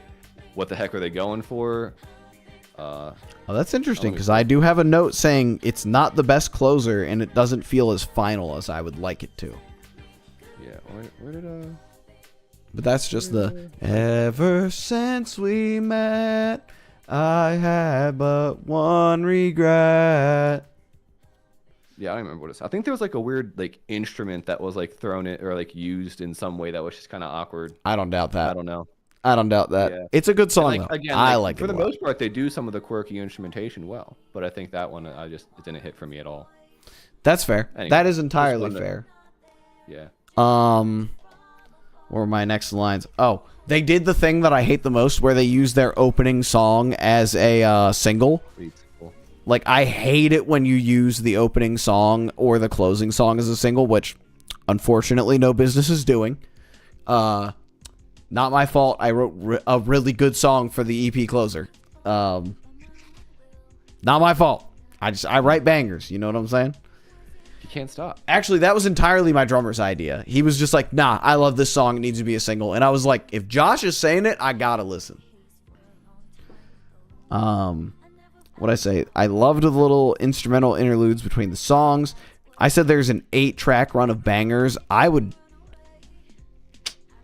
know. Sarah Smiles is not as much of a high as the rest of these, and I would say the same with Nearly Witches. I think it's kind of cute. Though. Sarah Smiles is kind of cute. Yeah, I'll agree with that. And Ready to Go makes me ready to go. Sorry, I realized I insulted this album a lot, so I'm just trying to cut in real quick and like say the things I liked. Yeah. Ready to Go. It makes me ready to go. Ready And to Go is. Memories is just a nostalgia trip. Whether I love it or hate it now, or in the future, or in the past. Yeah. I'm like, bathe me. In memories. I agree. I think Ready to Go is Coca-Cola commercial music, and I definitely think it was used as a Coca-Cola commercial. I wouldn't be surprised. I'm pretty sure it was, but it's really good Coca-Cola commercial music. And I loved the music video for it. It's literally just a big old like theatrical like dance number in like a steampunk style, and like, you know, if this is a good example of how to like commercialize the Panic at the Disco style that they were trying to do on Fever. And like, I understand that that's a good reason to not like that, but I also think it's done really, really well. What else do I got? Overall, I said I love the return to Fever style of instrumentation with electronics mixing with like old-timey sounding stuff. I said I love bringing back Ballad of Mona Lisa lyrics. Oh, apparently they bring back the Ballad of Mona Lisa lyrics in Nearly Witches, which I liked a lot when it came back around. But I did say Nearly Witches was like not really the best closer. And it didn't feel as like final as I would have liked it to, but yeah, especially for an album that's so theatrical. I think my biggest issue is they pumped this album up, and again, I was there for the rollout of this shit. This album, I feel like they pumped up to be a lot more than it actually was. Like they had like a whole overture video on YouTube that I watched like a million times, where I think they played like little bits of like 4 songs to preview the album, and it was this whole thing of like Spencer and Brendan are going on a journey together, and like it's gonna be this whole like steampunky weird quirky journey, and I was like, oh, that's awesome. And then they did not capitalize on that at all. At least I didn't feel like it. But overall, again, I think there's a lot of really good, really well written songs on here. I think for not having Ryan Ross, they did a very, very good job. They did a good job with what they had. I think every one of the like just going from like top to bottom, like Ballad of Mona Lisa is incredible. Let's Kill Tonight is awesome. Hurricane's awesome. Memories is awesome. Trade Mistakes is awesome. Ready to Go is fantastic. Always I Love to Death. Like that was one of like my early like tugged at my heartstrings songs. The calendar, fuck that shit. I didn't understand the passing of time as a child, but I do now. That shit hits. He is now a calendar. I am now the calendar. Yeah, I just think I think this album is so well written. I think it is, like, obviously it is much more commercial and it is much poppier than a lot of their other stuff, but I think it's well done. And I think it is well done for what it is. And that's kind of what I'll say. All right. All right, 2 Kyles in a row. 2 Kyles in a row, because I want to hear Paul talk a whole bunch about Fever. What Ah. were you going to say? I think Chris just said I. Oh, I thought you said I. Yeah. I said sorry. I. All right. have my water jug in here. Let's go. My album number 2 is Fever You Can't Sweat Out. Wrong. Grab it. I can't grab it. No. Wrong. I should kill you in the streets for fucking I picking knew that. you- Yeah. And here we go. And following up with that statement that you said, Paul, thank goodness I listened to this album. Well, first off, thank goodness I listened to this album before I kind of went, well, I listened to all. Anyway, thank Yeah. goodness I listened to this album twice. I started off with this album. And there's an interesting... I want to be careful because, again, I've been very negative this whole time. And I don't... And what I'm going to say is going to sound negative, but it's not meant in a negative way. Is I hear this album, it's based, for me, it's basically like the biggest backhanded compliment album I could hear, because I hear it and I go, I want to dismiss it, because I want to go, okay, they had stuff, but what they're going to do in the future is going to be mind-blowing. Like, for me, it's like, okay, this is their debut, I can't wait to hear what they're going to do next. That's what I pull away from this album, which makes me almost want to not care as much about this one, thinking they're going to take the cool sound they did here and crank it up even further. And I think that's even part of the reason why I probably had much more distaste for Vices and Virtues, because instead of reaching the highs that this album set up, they just commercialized. And Okay. I think for me, it was like, I never got that full satisfaction. You gave me a high bar. Yes. And then you said, but we're still new. This is our first studio recording. They haven't really been, doing the underground all that long. I wonder what they're going to do. How are they going to take this, like, theatrical whatever sound? I mean, the only difference between Long Song Name is similar to what I was saying about Death of a Bachelor. It has that, like, pretentiousness, but, like, in a super fun and engaging way. Like, you want to be like, I'm a freaking snob that's, like, also emo What's or whatever. what's the other one? There's another one on that one that is literally just like poking fun at it. I think it's London Beckon's Songs About Money Written by Machines, which topical song title these days. I think that was the one. That's the one that's the fucking well, we're just a wet dream through a webzine. Yeah. Make us hit, make us hit, make us scene, or shrug us off your shoulders on a proof of single. Yeah. Crazy for them to be writing on their debut album. Like, nobody cares about you yet, bro. But you could say the same. Part, you could say the same. You continue. I was gonna say you could say the same thing about Fall Out Boy putting the only putting our lawyer made us change the name of this song so he wouldn't get sued. Where I think they just extensively talk about just like, oh yeah, fuck these haters and shit. I'm just like, Fall Out Boy, we didn't know who you were yet. Like, Take This to Your Grave was big, don't get me wrong, but like that was the breakout album. And on the breakout album, before they've broken out, they're talking about just like all that. Yeah. It's fucking But the Your Eyes part at the end where they kind of harmonize and all the instrumentation's cut out, and the only difference between Long Song Name, and then it busts into la da da da da. It gets me every time. That's like one of my favorite parts of the song. The cool electronic bridge, London, whatever you called it, fun, great follow-up. And I will say overall, and this is where it comes in where I was saying, like, I can't wait to see what they do next. You almost want to dismiss it because you're like, you see the potential. Is like Brendan's vocals here, not nearly up to par as to where they've gotten as the years come by. That is very fair. Album, there's times where his vocals are cracking. He's struggling to hit the and I know there's, I'll see it in the notes, but there's one song specifically where he's trying to go falsetto and you're just like, you're not hitting it. But let's see. Cool theater moment. Another neat electronic bridge. Similar beats to the last song, but again, still fun. Nails for Breakfast, Taxes Next. I think this is the probably most negative because I just don't like that auto-tune at all. I think that was a miss. I think it was a good attempt. And again, yeah, for debut 2005. album, For 2005, man. yeah. It's one of those things where it's like, again, it's like, I didn't like it, but debut, they're coming out, they're using these ideas. It's ambitious. It gets you excited for a future album that's just going to be completely mind-blowing. They're going to take everything they're doing now and turn it up to 11. What is the chorus on that one? I'm trying to remember. Oh,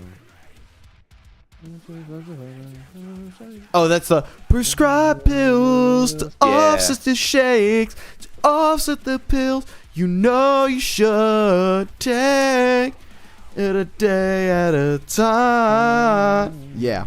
Okay, I remember it now. Kamisado, I think, was decent. I think this is, and I think this is overall with a lot of the Panic at the Disco songs is they start off very strong with like the first handful, and then they get weaker, and it depends on how weaker they get. But they fall off. You're hurting me here. I think this is just for me where like the experience of the musicianship and them, I think, starts to show a bit more. I liked I said the punky bridge sounds rough, but like rough in a good way. I don't remember what it sounds like off the top of my head right now. For which one? I know what I mean. For Kamisado, like whatever the bridge sounded like, I guess has more of a punky feel, and I like that it sounded a bit more raw. Which again, I know I've been talking about production with a lot of these albums, which typically I don't often do. And it is to an extent a criticism on this one, but at the same time, like I'd much prefer a more rougher sounding album, especially for a debut, than like some of the production that we got on some of the other ones, where it's either like way too clean and not interesting enough because it wants to be radio friendly, like Vice and Virtues is different issues, but the Smoking Cigarette one, Too Weird to Live, Too Weird to Die. I was like, I think if they got more into the production and got more into like experimenting with like different sounds to go in the background, I think that could have made those songs pop. Anyway, Time to Dance, chorus is fun. Banger. It was Time to Dance where the falsettos, I think, where you were kind of like, yeah, like his vocals are there, but they're not there yet. And again, it's all just like, I think I can see that. I can see that kind of. Yeah, because I will reiterate, when I first listened to this, I was kind of like, yeah, whatever.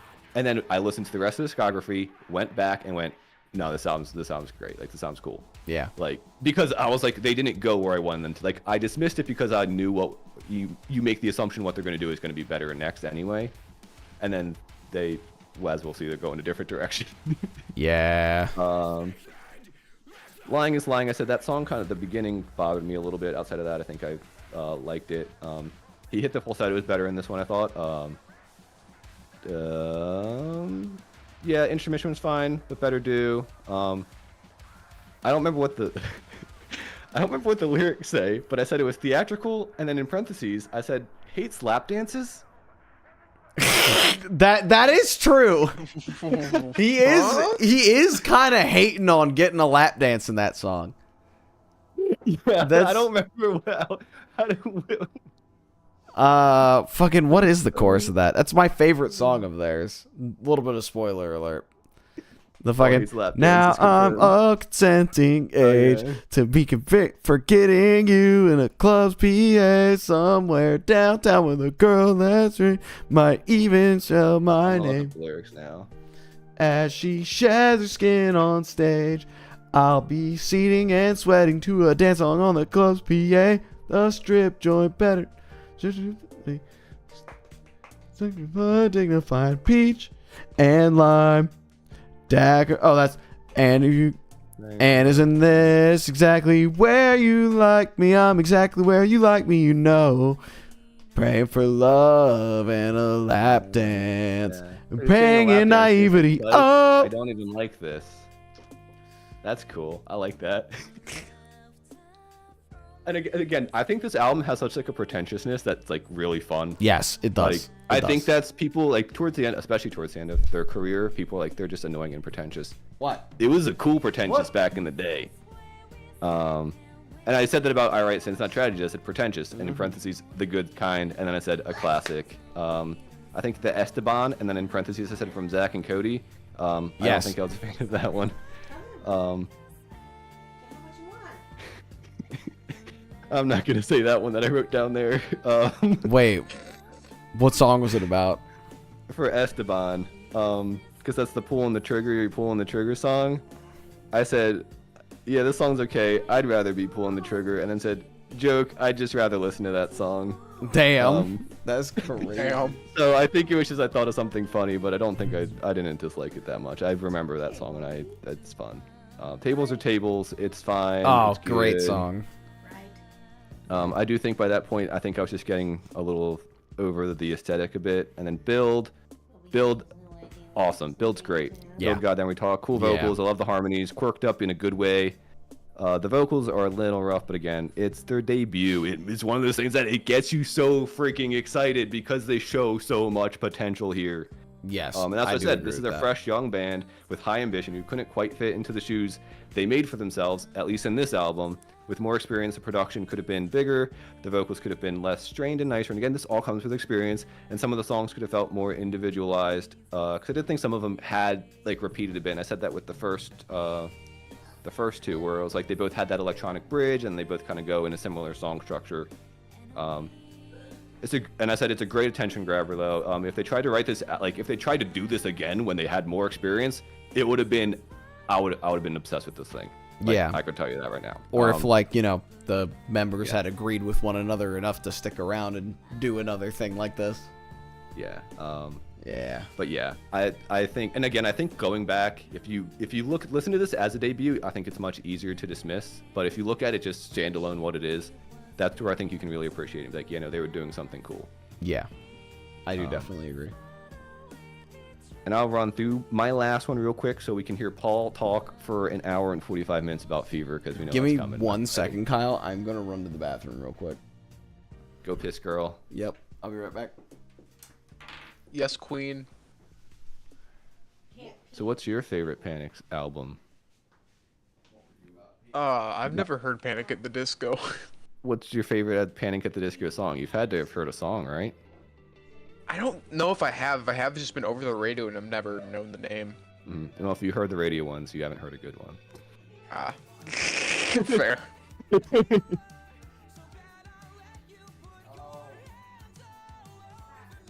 He's struggling to pee, it sounds like. Yeah.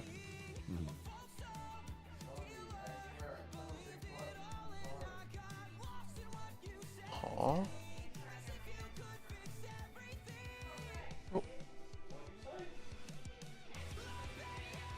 Oh, that was my dog. Okay. Is that my dog?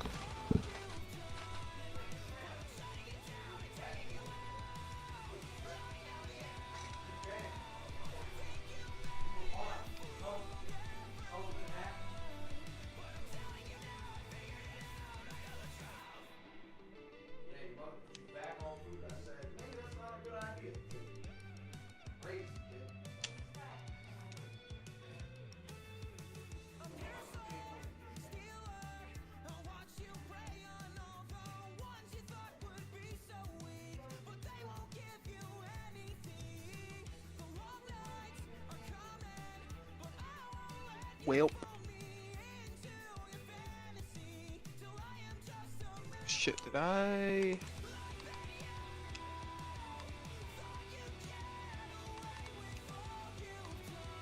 Damn.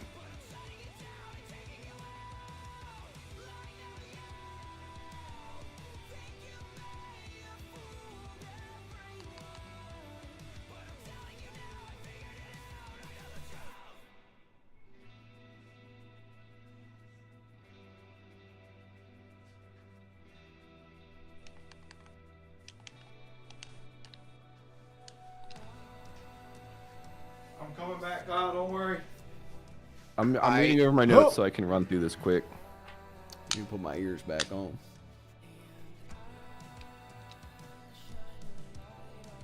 Oh, what the fuck? Hold on. This is playing music that I don't know. This is not playing the CqBwAfFle stream playlist. Uh-oh. Oh no. Probably playing copyrighted music. It's okay. Oh, I get copyright struck all the time on YouTube. It's fine. I don't even care anymore. All right. Kyle, All right. the finisher. Let's run this down. Looks like Number pretty odd. 1. What's that? Hello? I was just going to say it looks like number 1 is pretty odd for you. Yes. Number 1 is Pretty Odd. I think this album was great. And as I said a little bit already when you talked about it, We're So Starving, amazing intro. Yes. Also, as we talked about, Absolute Liars, not the same band. No. Different band. Every I album mean, it's the they were same different members. band. Yeah, for now. These were the only two between Fever and Pretty Odd. That was the only 2 albums they had the same members for. The only time they were, in fact, the same band. Yes. Was when they sounded the most different. Yeah. Yeah, no, I think most stuff here was a step up. I love the transition to 9 in the afternoon. Classic, beautiful. The strings from that transition, everything full, lush, awesome. She's Woman. So many cool instruments. The way the piano and the guitar bounce back and forth in the verses of that song, I think are great, and it's very 60s pop rock inspired. And then when 2 singers, because I love it when Ryan comes in. It just adds so much more to not just She's Woman, but all of the songs he comes in on. Yeah. Having 2 vocalists is just an awesome thing. It's super cool. Do you know The Muffin Man? I don't know. I didn't write the actual title, but that's the name of this one. I love the little piano on it. The instrumental is pretty. I love how folky the song sounds. And the one thing, not just for the song too, but the instrumentation is just so much more detailed. It feels intentional. And I think that's what I meant in terms of like, I guess like, and again, they're small gripes, but like with Fever, where sometimes it felt like they would just kind of grab this like arpeggiating or bleepy synth and throw it over their rocking guitars. This, you listen to these songs and it's like, okay, the verse has this guitar over here and this whatever, marimba or something over here, and then halfway through the verse the guitar's gone and they brought in a piano, and then the marimba's gone and they have some horn coming in, they have a violin. It feels they're not just taking one thing, copy pasting. They're like, oh, what if in the middle of the verse we just decide to bring in an extra instrument, decide to bring in something else. The Green Giant, Things Have Changed for Me, and that's awesome song. Incredible song. Yeah, great ending. Friends, again, as we said already, awesome ukulele song, complemented by its awesome like low-key radio sounding production. Northern Downpour, as we said already as well, beautiful song. I am a sucker for like, I didn't kind of taking that 60s panning style of like hard panning the guitar all the way to one side, like they do. I remember one time I was trying to play that song in college through like some speakers, and I think like my phone wasn't connecting right, so there was just no guitar because it couldn't connect to the left speaker, whatever speaker the guitar's in. So I'm like, is the song playing? And then he just starts solo singing. Yeah, I didn't talk about Northern Downpour enough because I love that song. I actually played that at it was an acoustic show some friends were hosting, and my old metalcore band that did not have clean singing played it, which was very funny because we converted one of our songs to like an acoustic version, and then basically just me and the guitarist played acoustic covers for the rest of it. Awesome. Northern Downpour was one of them. Yeah. I want to say the others were "You'll Shoot Your Eye Out" by Fall Out Boy, which is their Christmas song because it was around Christmas. What was it? Oh, the other one was the song from Treasure Planet. I have not seen that since I barely had a brain that could remember things. I think it's called "I'm Still Here" by Jonathan Resnick of the Goo Goo Dolls. Awesome. Banger. Incredible song. Yeah. Can't wait to get really drunk on Thanksgiving and force Kiara to watch that again.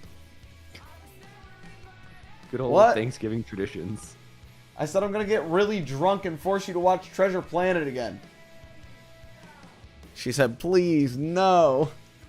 I don't think it's a bad movie, right? It's a great movie. She has to watch it until she likes it, I think. At least it isn't Thanksgiving or whatever the fuck that turkey horror movie is. So my boss, oh no, there was like some Thanksgiving horror movie that came out, and my boss said it wasn't bad.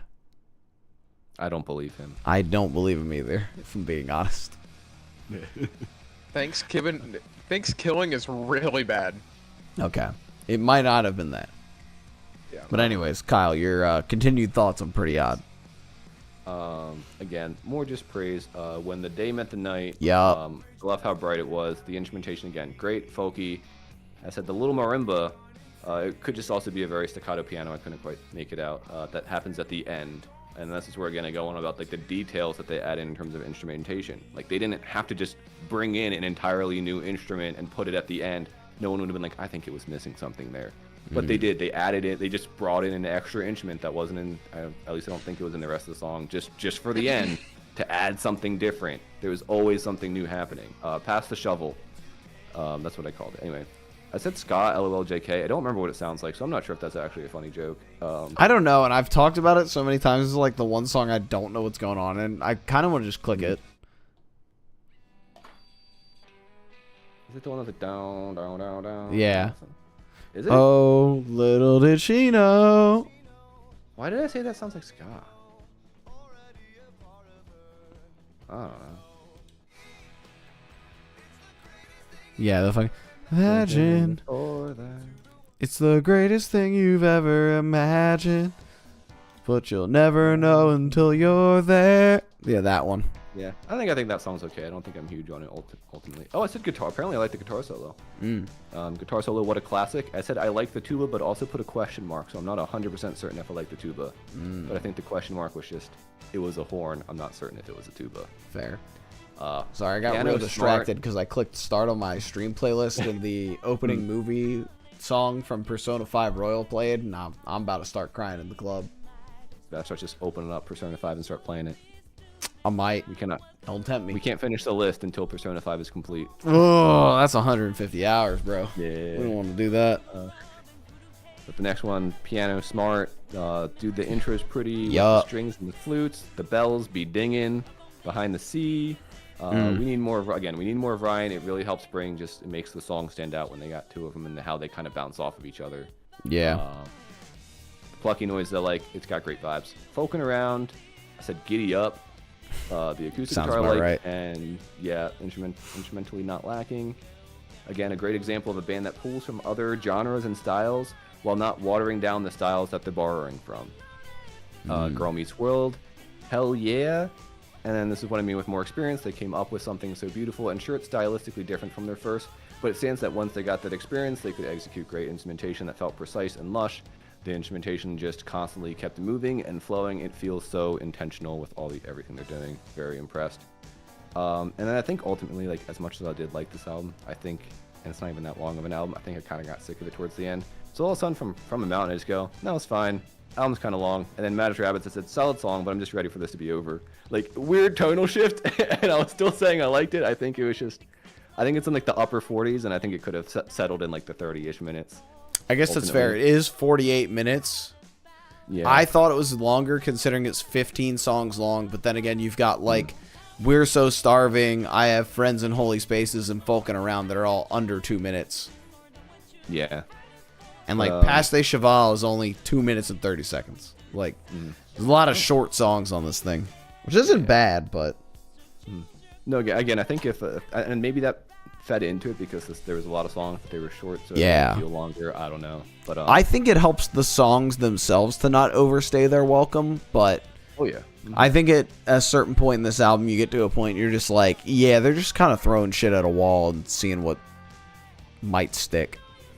Yeah, and that was I did say that I think ultimately the weakest point I felt is the songs that stood out, but I think the rest could sometimes blend together. For me, some of the songs didn't feel unique enough from each other, at least for the track length.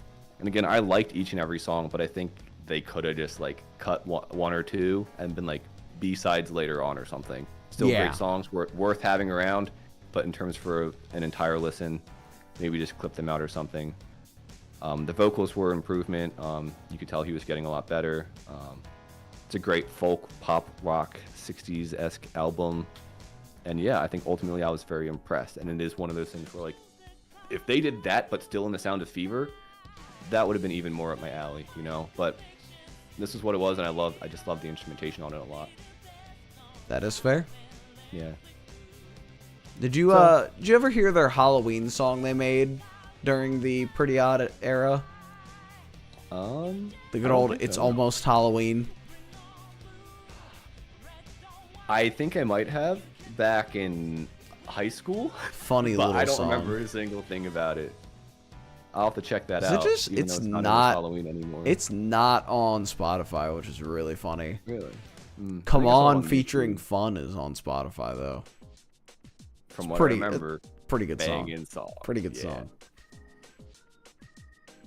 Yeah, that's weird. Hold on, I'm gonna pull that up on YouTube. And then, in terms of other banging singles, at least from what I remember, I have not listened to it in a long time, but New Perspective. Oh, don't even get me Yeah, started. dude, Don't like even that get me started. This isn't actually gonna play through stream, which is fine. Oh, we need to listen to House of Memory sped up version. That's a must. That's something. Nightcore House of Memories. You just passed Come On, if that's what you were looking for. No, I'm on. It's almost Halloween, baby. Oh, gotcha. Oh my god. This is so goofy. Hold on, I'm putting it in bullshitting so that anybody can go back and just listen to this bullshit. I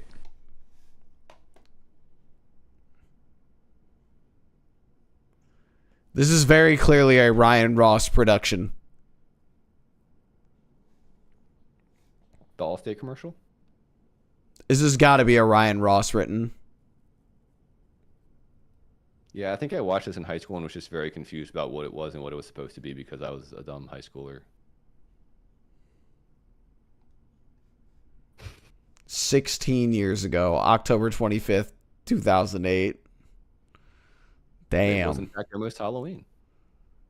I love the comments are like 3 years ago, 5 years ago, 6 years ago. All right, enough of that. Kyle, is that your wrapped up thoughts on Pretty Odd? That was, yeah. So ultimately, just give my wrapped up thoughts on the band, I guess, as a whole real quick. That's fair. Or do we want to do that at the end? I guess we could do that at the end. Okay. I'll let you go then. All right. I've been talking for a long time. All right. Goddamn right. It is easily their best album. I will not take no for an answer. This is probably my favorite album of all time. I don't exactly like admitting that because of how I feel that they never really found this level of greatness again after this.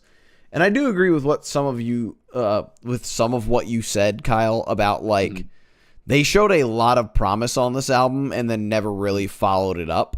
I do agree with that to like a good extent. And again, I think that's why I kind of hated Vices and Virtues a little extra much because That is fair. That should have been the big follow up to Yeah, this. like if they just made Pretty Odd to have fun and like to get something out of their system, Vices and Virtues should have been like the big follow up to this and should have really like capitalized on everything that this did. And like while it brings in some of that, I don't think it capitalizes in the way that it should. Front to back, I mean, I love this album. I love this album to death.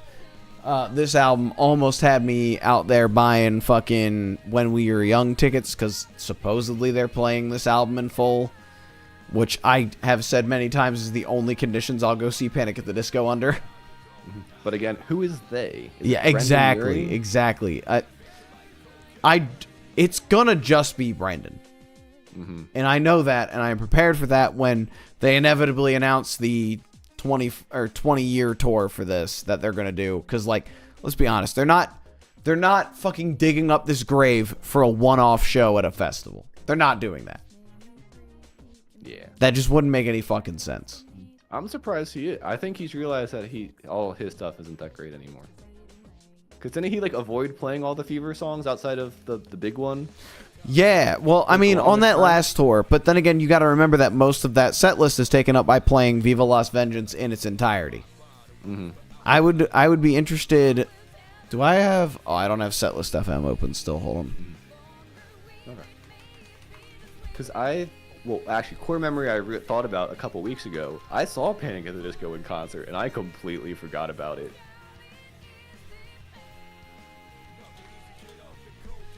Oh, I'm gonna say Panic at the Disco. Can I sort years? When did Viva Las Vengeance come out? Was that 2022? 2022. 2022? All right, 2019. Wow, did they? Oh, Because I think he would just do 9 in the afternoon. I was about to say something real funny, and I'm glad I didn't. I was about to be like, damn, there's this big old gap. Fucking 2020 and 2021 are missing. What the fuck happened? I wonder why. I think I could not comprehend. I was like, why didn't he tour at all? All right, 2019 set list. Need a break. Last 2019 show, Pray for the Wicked tour, Piedmont. This is Brazil. Okay. Atlanta, Georgia. All right, Pray for the Wicked tour, Atlanta, Georgia. Victorious, fuck a silver lining, don't threaten me with a good time, ready to go. LA devotee, hey look mom, I made it. Hallelujah, crazy equals genius. 9 in the Ballad of Mona Lisa, 9 in the afternoon, one of the drunks. Girls, girls, boys, dancing's not a crime. This is gospel. The greatest show. First of all, maybe don't. Apparently early. Okay, crazy thing. Apparently early on in that Pray for the, or not Pray for the Wicked tour, Viva Las Vengeance tour, he was singing Into the Unknown from Frozen on that tour, and ended up cutting it after people were like, "This is dog shit." Clearly has his fucking greatest show cover from the movie.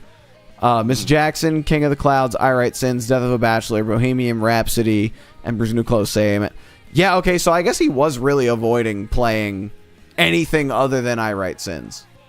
Yeah. Before anything like pre or post Vices and Virtues. He played one song, which is the big singles from them. Yeah, I played 9 in the afternoon and I Write Sins, and that was it. Which and is Ballad of Mona Lisa. Which oh is, no, he did other ones from Vices and Virtues. I'm wrong. Yeah, Vices and Virtues got hits, undeniable hits. Ryan wasn't there for that one, so he's allowed to play them. He wrote some of them. Did he? There's no way he didn't. I don't know. I know for a fact there's no way Ryan Ross didn't at least write some of that album, and that Pete Wentz didn't pick up the slack at the end of it. Anyways, Fever You Can't Sweat Out. Had to get another swig in. A Fever You Can't Sweat Out, I think, is as good as you can possibly get from a debut album from a band, and I think stands the test against like a lot of bands that have been around for a while. I think this album is incredible. I think the only thing that I could possibly come up with on my own as a criticism of the album is that it does feel like 2 EPs stitched together where they couldn't figure out which sound they wanted to go with. So then they said, okay, fuck it, we'll make a little interlude that like shifts between the 2 sounds and we'll just stitch an album together like that. That's what it feels like to me. But even still, I love that about it. I love that the intermission is what it is. I guess I'll go from bottom to top. Introduction, I mean, it's literally just them being like, ladies and gentlemen, tonight we will be experiencing this funny little album by Panic at the Disco. Like that. It's literally all the introduction is. And it's a great way to intro an album that sounds like this. Like an album that has like this theatrical performance kind of thing to it, that uses all these weird instrumentations, that merges modern pop rock with like, or I guess modern emo with like techno elements, but also like harpsichords and bullshit. Going from there, obviously the only difference we talked about kind of at length. I think that is an incredible song. That's one of the all-time greats. And the fucking the song titles on this, I feel like they had Pete Wentz come up with the song titles because these are long as fuck and don't say shit. Like, the only difference between Martyrdom and Suicide is press coverage is a crazy song title. For a whole song that's, whole thing is just, swear to shake it up if you swear to listen. They did shake that shit up. London Beckon songs. I be listening. For sure. London Beckon songs about money written by machines. That is the interesting little, as we talked about already, like, you know, haha, make fun of us, like, we don't care kind of thing, at a time where, like, really wasn't happening. Like they didn't exist yet. Like they weren't in the public eye quite yet. But it's a damn good version of that. Kind of very similarly to And they weren't being made fun of yet. They weren't being made fun of yet. It would happen far down the road.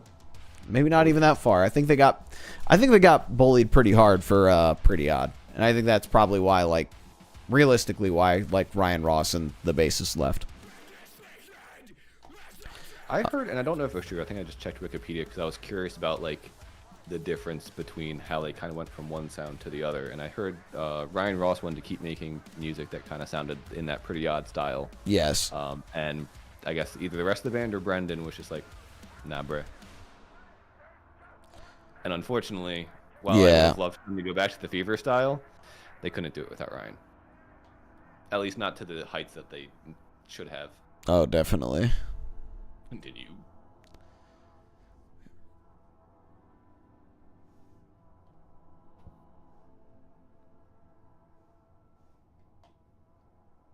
Sorry, I'm reading the Wikipedia page. Oh, you're good. I'm sure there was, because I've also heard that like they didn't get along anymore, but yeah, supposedly from the Wikipedia page, basically,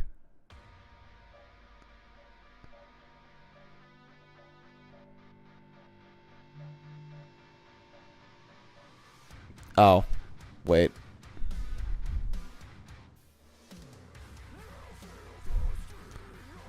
Yeah, Ross said the split was largely due to creative differences between him and Yuri. Yuri wanted the band to explore a more polished pop sound, while Ross, by extension Walker, which was their bassist, was interested in making like retro-inspired rock. The fucking backhandedness of Walker and Ross went on to form the Young Vanes, which only released one album. A little bit backhanded there, I'm not even gonna lie. yeah. It's like, who would have guessed that the more polished pop sound would have been more successful than the retro rock sound? Yeah, crazy. Does say they started recording third studio album in spring of 2009, and then the other two left in July of 2009. So good chance they were trying to write it together. Ryan Ross wrote some of Vices and Virtues, and by the time they left, they were just like, yeah, we want to fucking get out of here. Yeah. But yeah. Anyways. Yeah, Fever. Keep getting off track about it. This first half of the album is really, really good. Like, the more electronic inspired half of the album. Camisado is one of my, like, favorites of theirs. I gotta play it real quick. Fucking. Yo, so that's the hang up button, as it turns out. Got it. Oh, this is the can't take the kid from the fight, take the fight from the kid. Yeah, oh, fucking incredible song. Crazy lyricism on that. I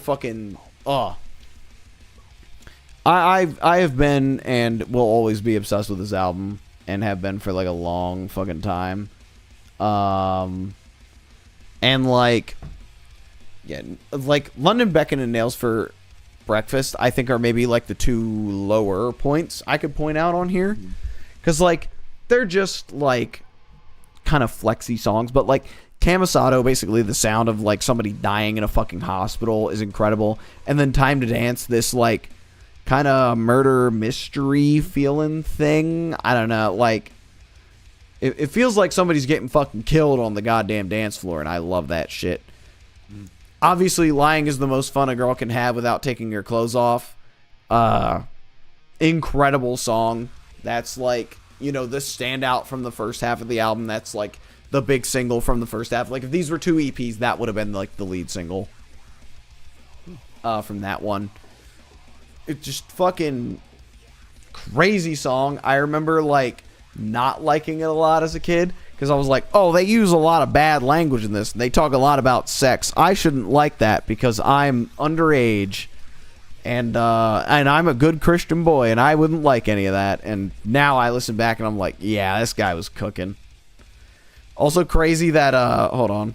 Let's hold on. Do I got Hold on. Beating faster, faster. Okay, I know which one it is now. Hold on, let me just yeah, insane that this right here chat was the dude writing shit about got a better wit, better kiss, hotter touch, a better fuck than any boy you've ever met. What was he cooking? That's the height of ego, to be writing those words looking like this. What the fuck?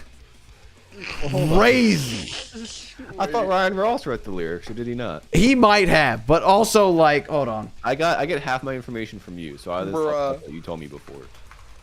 Motherfucker looks like the dude from It's not Smosh. much better. It's a little bit better, admittedly.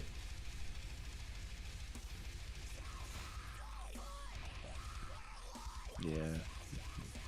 You go, girly pop. I think your stream might be lagging. At least for maybe I should refresh it. Maybe. It's a little bit behind Oh look, there they are, baby. He just pulled up Ryan Ross for me like right now. There's them gamers. Refresh. I'm stopped on a picture of him and Pete Wentz right now. Oh, ad. What did I do? Ooh. Anyways, point is, a lot of hubris writing that song. Fucking about stealing or like convincing a girl to commit adultery. When you look like that, that's crazy. Yeah, that's literally just the motherfucker from Smosh. No, It's what was cool. you back can't be in the doing day. Anthony Padilla like that. Anthony Padilla has a mustache now too. Does he? Oh yeah, he does. He does. He did kind of. Or live long him enough to and grow a mustache. him and fucking Brendan Urie kind of followed the same curve, didn't they? Yeah. Anyways, back to serious album discussion. From the intermission onward is where I think this album really comes into its own. The intermission is like one of the strong sticking points I have with this album. I love so much that it starts off as this little like techno thing, like just a do do do do do do do do. Like I love that it starts as that. That shit breaks, and basically the whole excuse of why they have these like very different sounding songs after that with more traditional like, you know, piano and like harps and like just old ass instrumentation is basically within the context of the album. All the fucking power's turned off, you know, the shit broke, so now we got to go back to these old ass instruments, but like show must go on. Like what an incredible way to transition that. Like very, very cool. I love that shit. I am sure I'll attempt it at some point in No Business, but not do it nearly as well. I'm just gonna make a quick side note because I did not pick up on that when I listened to it, and I think that's really interesting, and I think I would have picked up on it more if you could actually hear what the heck Mr. Speaker Man was saying. Oh no, you're not picking that out. How I want to say it's like, ladies and gentlemen, due to some like something I think I read the technical lyrics events. because, but I was just like, why can't I hear him? It sounds like it's something important. It's supposed to be like old timey, you know, that Yeah. kind of thing. From there, first of all, the track 7 and 9 being a shared quote from a movie spanning across that intermission, also fucking genius, incredible. I don't even know what fucking movie that is. I just know the bitch looks like the bitch from Lazy Town. Pink-haired lady? Huh? The pink-haired lady? Yeah, it's not her because the movie was from like earlier than 2005, but it does look like the same fuck ass Pink Bob. And like the line is, lying is the most fun a girl can have with taking her clothes off, but it's better if you do. And like that is the full line of it, and it spans across these two songs with an intermission in between. It's just fucking Chef's Kiss album like coordination. I think that's what I value above a lot of things. But it's better if you do is an immaculate song. Personally, it is my favorite song by them. It's just so like upbeat with these downtrodden lyrics of like, fuck you, I'm gonna do what I want now, fucking you fucked up, like, but it's this like, I guess kind of happier instrumental kind of sounding thing of this like jaunty little piano playing.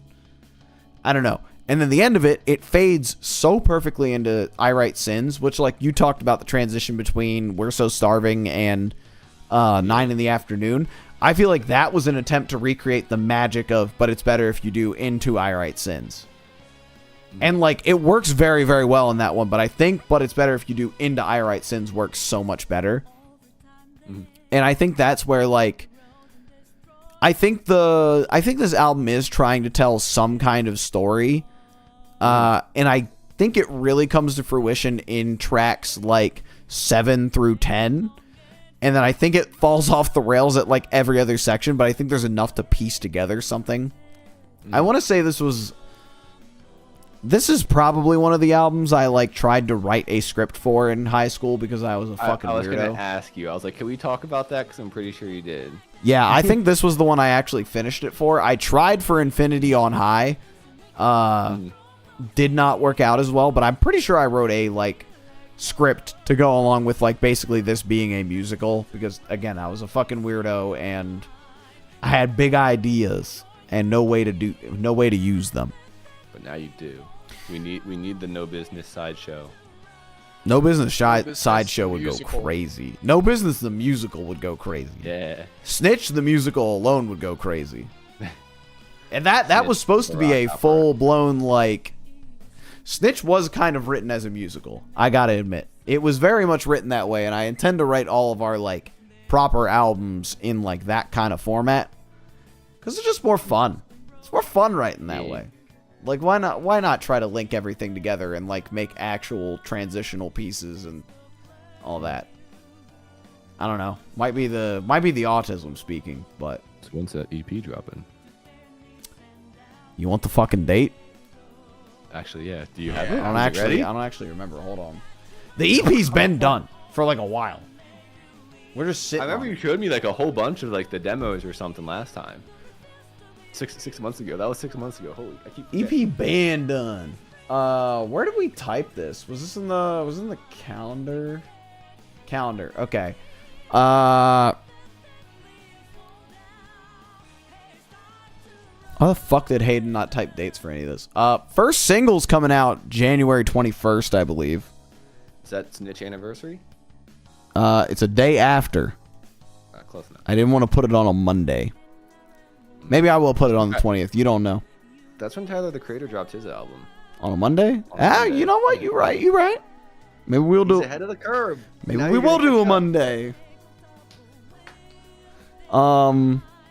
And then from there, there's going to be a single coming out on Valentine's Day, and then the whole EP will be out on February 21st. So you heard it here first, folks. I'm leaking shit Hell once again. yeah. Let's go. I Live guess- That shit reactions on coming Spotify. here. Yeah. What'd you say, Chris? Bookmark that shit on Spotify. Yeah. Whenever Free it's, download. whenever it's fucking done. And then we're going to play some weekend late March. We're going to do EP release show. So y'all should like maybe look into flights if you want to come down for that. I'm coming to Florida. We're debating playing every song we have. I will Why not? try. We're not to legitimately make that debating this time. playing every song in order. That would be dope. It would be dope. I don't know if we have the time and patience to learn all that.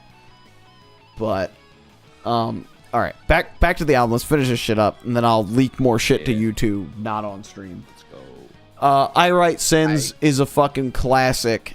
I don't think anybody's gonna argue with me on that. Closing the goddamn door. Constantly Thank God for Esteban. I know obviously it sounded like you didn't enjoy that one as much, Kyle, but I don't know. I love it. There's a good reason these tables are numbered, honey. You just haven't thought of it yet. Another fantastic song.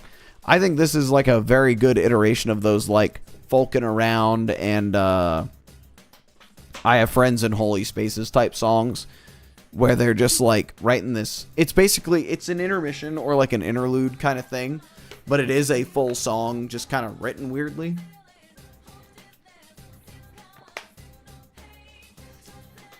And then, as you already touched on, Kyle, Build God, Then We'll Talk is an incredible song. Yeah. Weaving in the like the wedding stuff no, not the wedding stuff. That's a Fall Out Boy song. Weaving in that like, what is it, like a nursery rhyme of the raindrops on roses and girls in white dresses and sleeping with roaches and that. Yeah. Weaving that in at the end is it's such a fucking incredible touch for a song that's clearly about like some woman sleeping with somebody, just a lot of fucking adultery. And I feel like that's like all the threads. At the end, dude, don't they get crushed or something? I don't know, probably. Because I think that's the song that at the end I go, was there some entire story that I just missed? Yeah, and Like, that's what I love about like this album. Wrapping up, like Yeah, and that's what I love about this album is it sounds like they all just like fucking fight each other, or like the building collapses at the end, and like this album does the perfect thing of leaving enough breadcrumbs to be like, is this a like story album?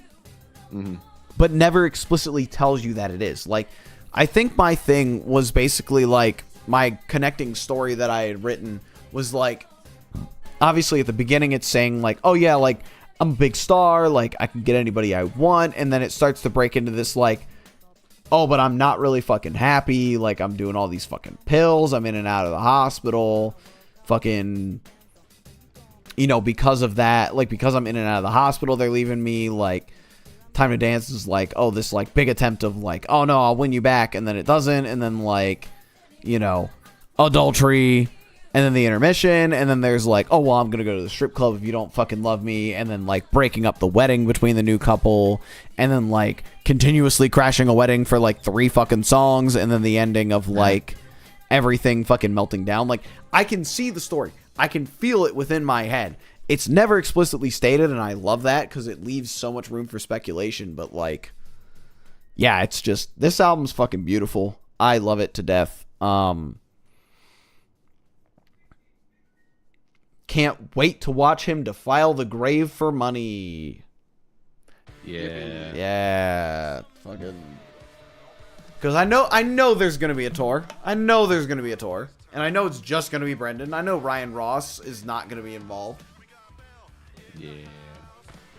And he probably has not gotten better at singing. He probably got worse than he was when he first came on in this album, which I think is my biggest. It'd be one thing if he was at like his prime singing moment, and it's like it'd be nice to see him shred some of these vocally.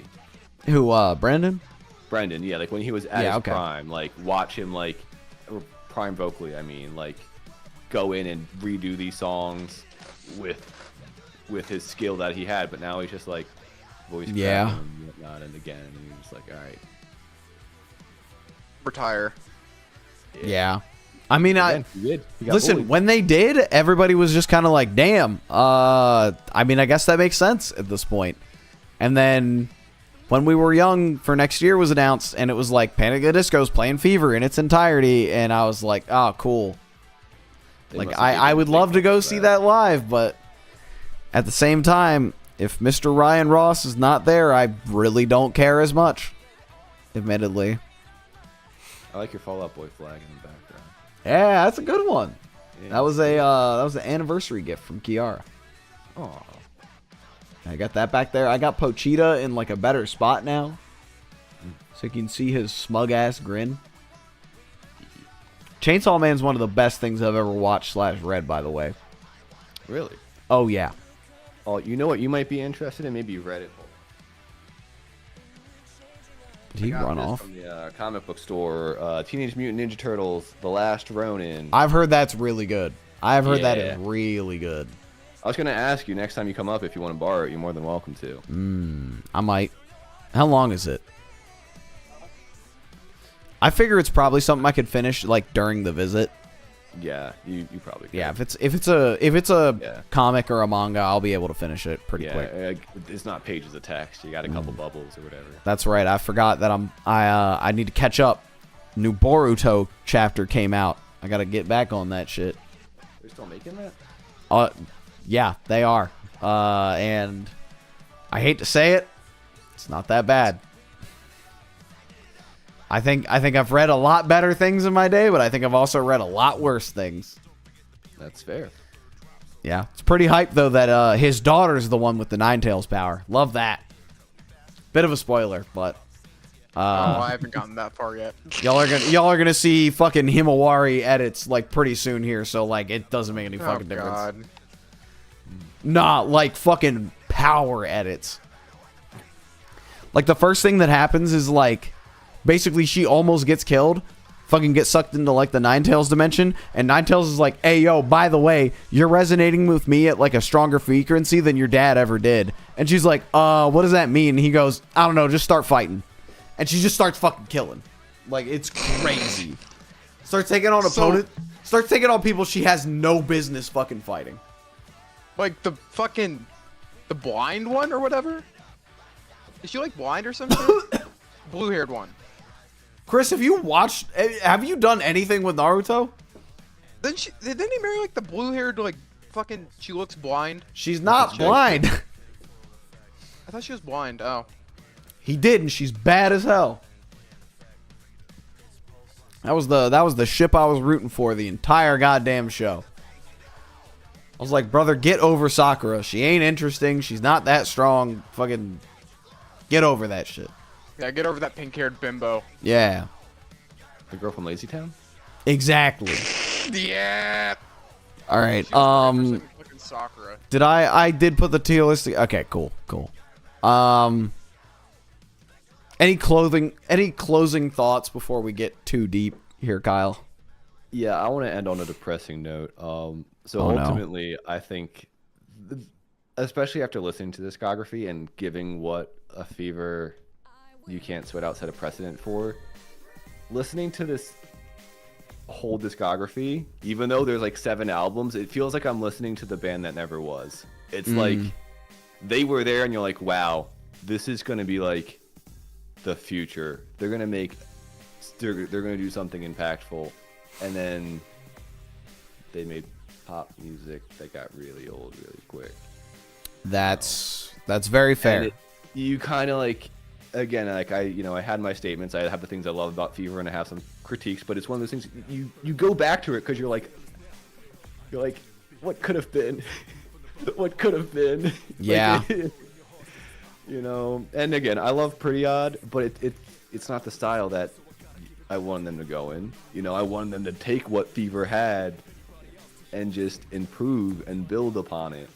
And oh my goodness, we are layering up. Yeah, I'm here. going crazy on here. I knew it was gonna do this, but I figured it would be funny. Yeah, no. That's just my last remarks. It's just Put the tier list back for on. me, it's the band that never ended up being what it should have been. The band that never was. I definitely don't disagree with that because, again, obviously if I think that their best album is their first album, I don't think this band ever got better or like even reached the same heights as they did with that. I think they obviously did some interesting things for what was going on, and I'm sad that we will never get a proper like Fever follow up. Like again, Pretty Odd is a very, very good album. I'm not taking that away from it at all. Same thing with Vices and Virtues. The sound they established. Yeah, like both of those albums are very, very good albums in their own right, but it is not what they established themselves with, and it is not like what I would have wanted. But then again, I think about it and I'm like, I don't know what another Fever would have sounded like. Like, what if in 2008 they tried to make a Fever like sequel? Would it have hit as hard? Would it? Because I've been into a lot of bands that do a similar thing to Panic, where they like they make like a certain style, and then like I've been into those bands that like take that style and run with it for like many albums, and I almost never like the second one better or like even as much.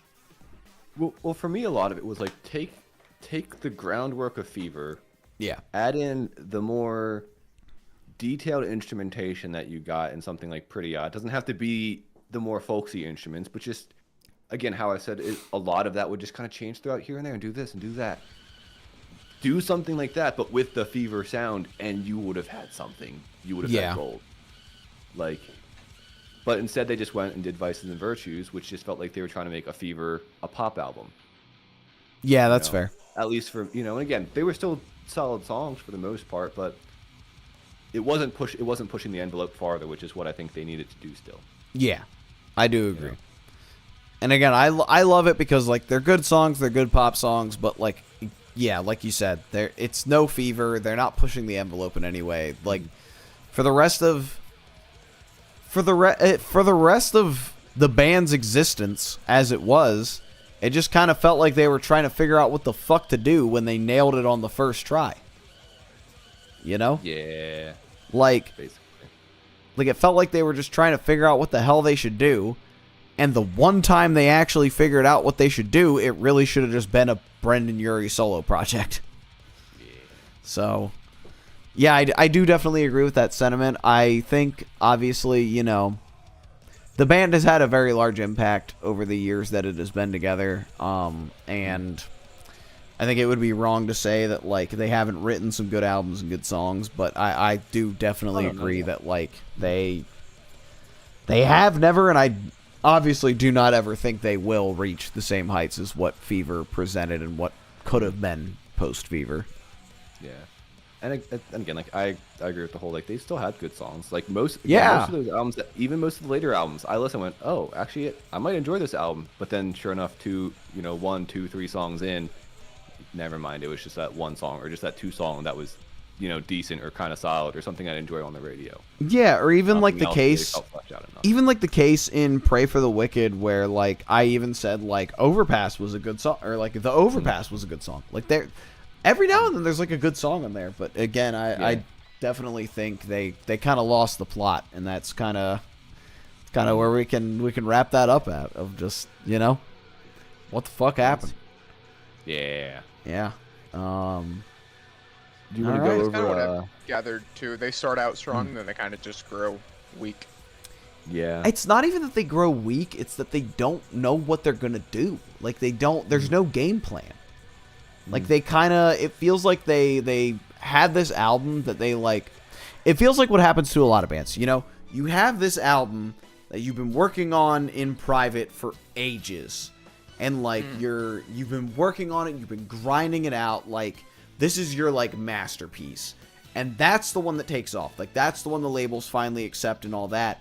And then when you have to go and you have to make another album in 2-3 years, you're kind of at a loss, because it's like, oh, I had my whole life to make my first album, and now I'm being given such a strict time limit. Like I don't know what to do. Like, and I definitely get that. I understand that. Like as an independent musician, nobody gives a fuck when I release music.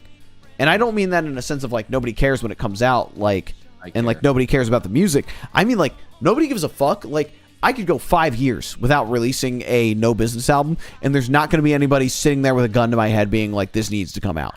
I'm not going to Florida. Like nobody's gonna like financially burden me because I'm not putting music out. I can take as much time as I want. I can make exactly what I want, and I can like Snitch was an album that came out in 2023, right? Feel like I should know that. Yeah, I'm gonna say it came out in 2023, like early 2023. 2023.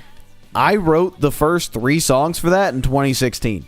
Like, Damn. again, I have unlimited time because I don't have that sucker pressure. in a slow cooker. Yeah. Again, like I have unlimited time because there's not a label. There's nobody telling me I have to make music or I have to put music out.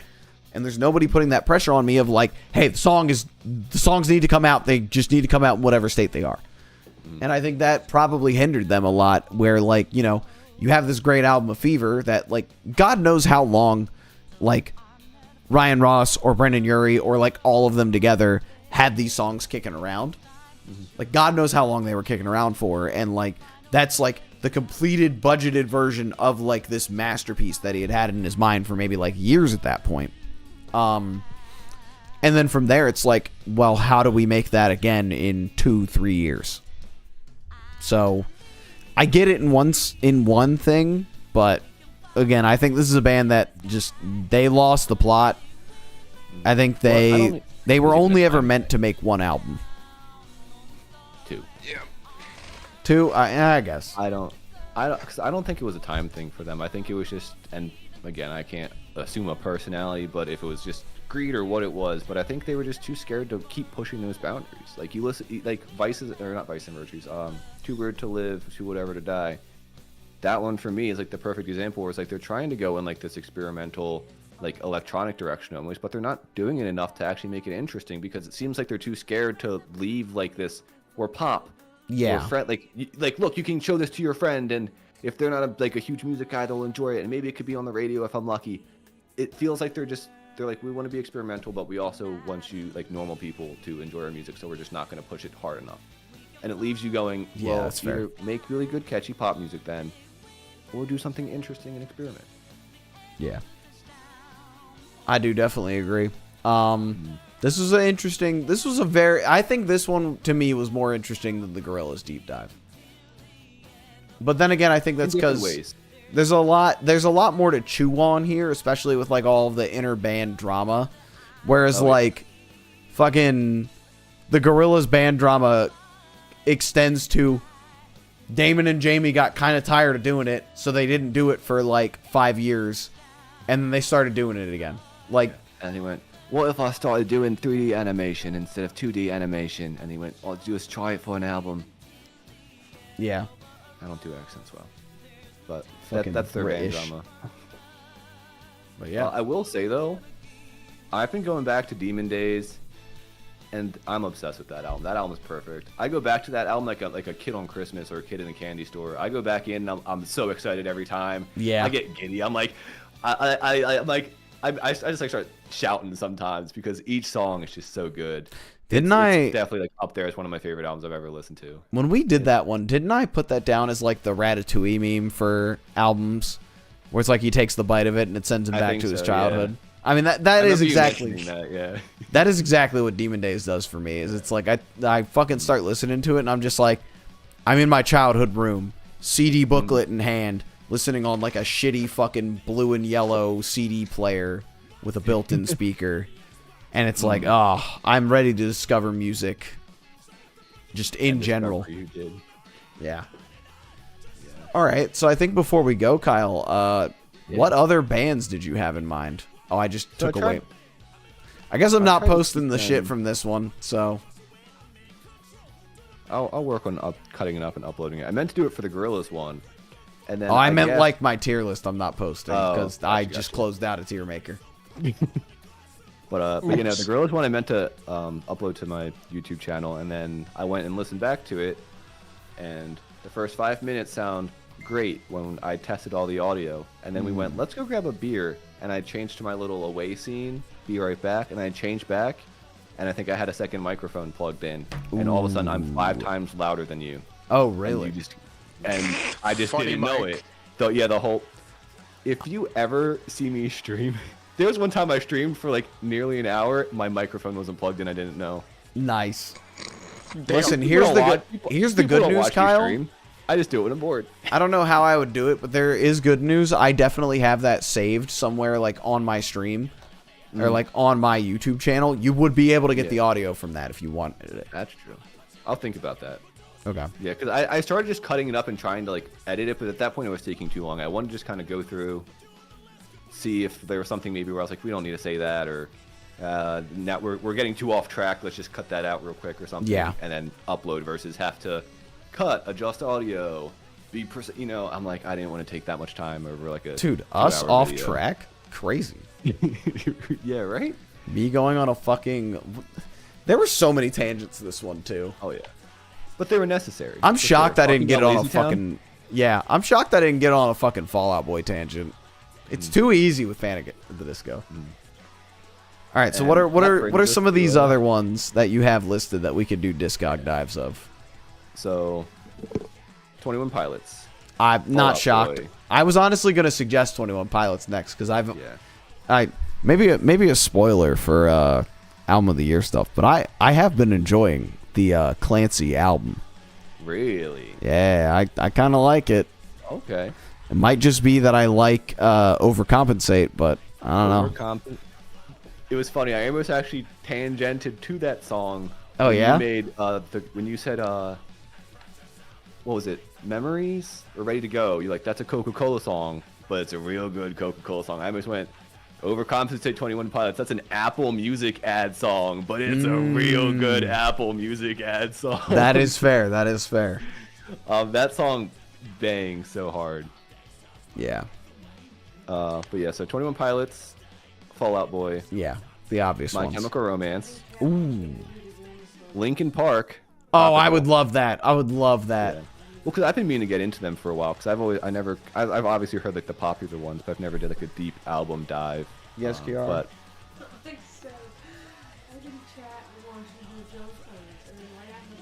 anyone would love that. I thought so. Oh. Kiara said chat would like us to do the Jonas Brothers Discog Dive.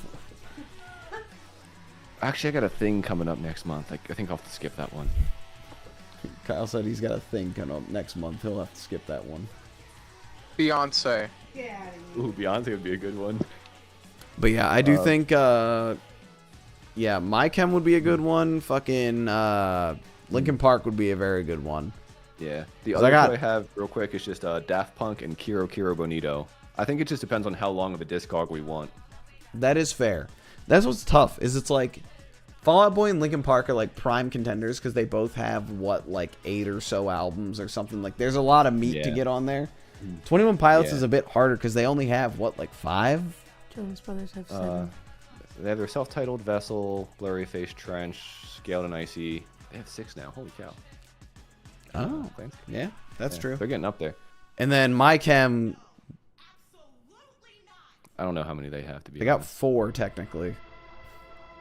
They 4? That's it? still won't release My Chem 5. Remember when they were like, remember in 2019 when they were like, we're writing music again? We're coming back. Well, I mean, they speaking of did Jonas come Brothers, back. They Wasn't don't- like one of the Jonas Brothers that was like in the room next to them and was like, "Oh yeah, I heard My Chem over there practicing," and everyone's like, "What?" And like a year or two later, they're like, My Chem's like, "Yeah, we're coming back," and everyone's like, "Wait, was he right?" Maybe that's some Or was that's that some somebody crazy else? But I've lore heard if that's somebody true. Say that, yeah. Hey I remember Kiara, there was like, you might know this. Did one of the Jonas Brothers leak the fact that My Chemical Romance was coming back? Brother, I don't know that. Oh, what? did she say yes? What would it have been? I don't know. Whatever one would have been in like the same place that My Chem would have been practicing.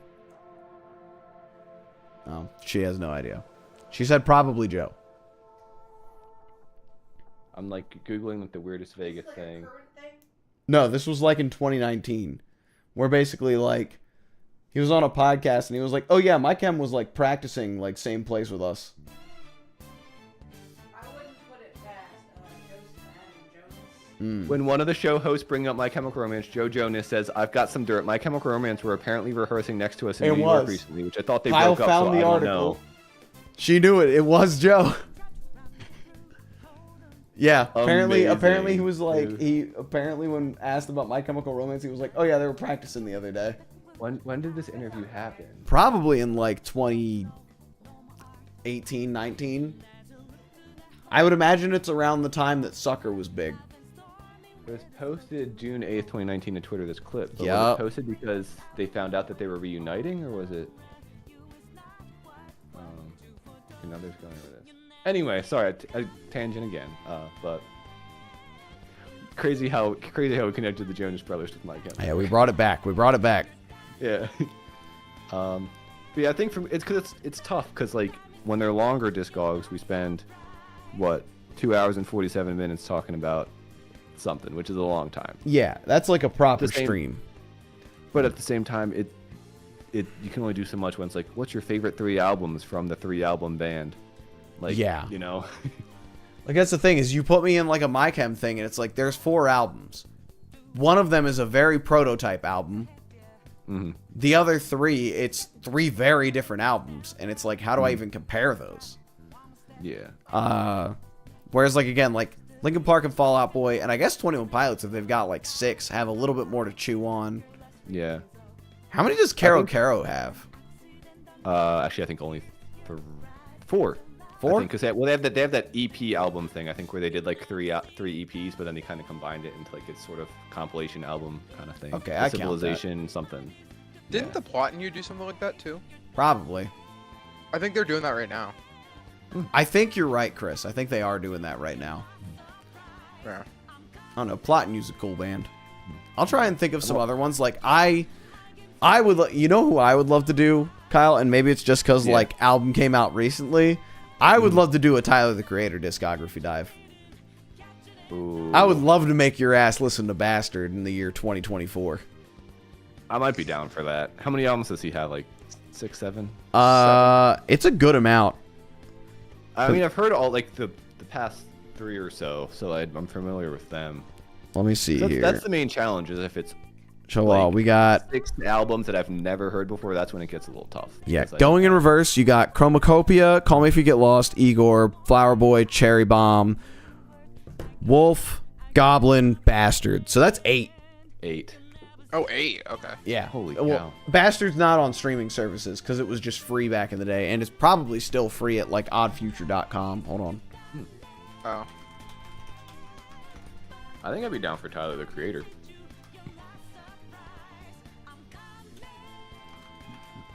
And I think for me too, I think the most interesting bands to do, which I think Panic probably had a better showing of than Gorillaz, is just like seeing their growth throughout time, or I guess in Panic's Yeah. case, lack of that, because that was the big thing for me with like 21 Pilots is you see them start out doing this and then how they grow and what they move to, and like stuff even just like Tyler's vocals like greatly improve between Yes. like Flurry, Face, and Yes.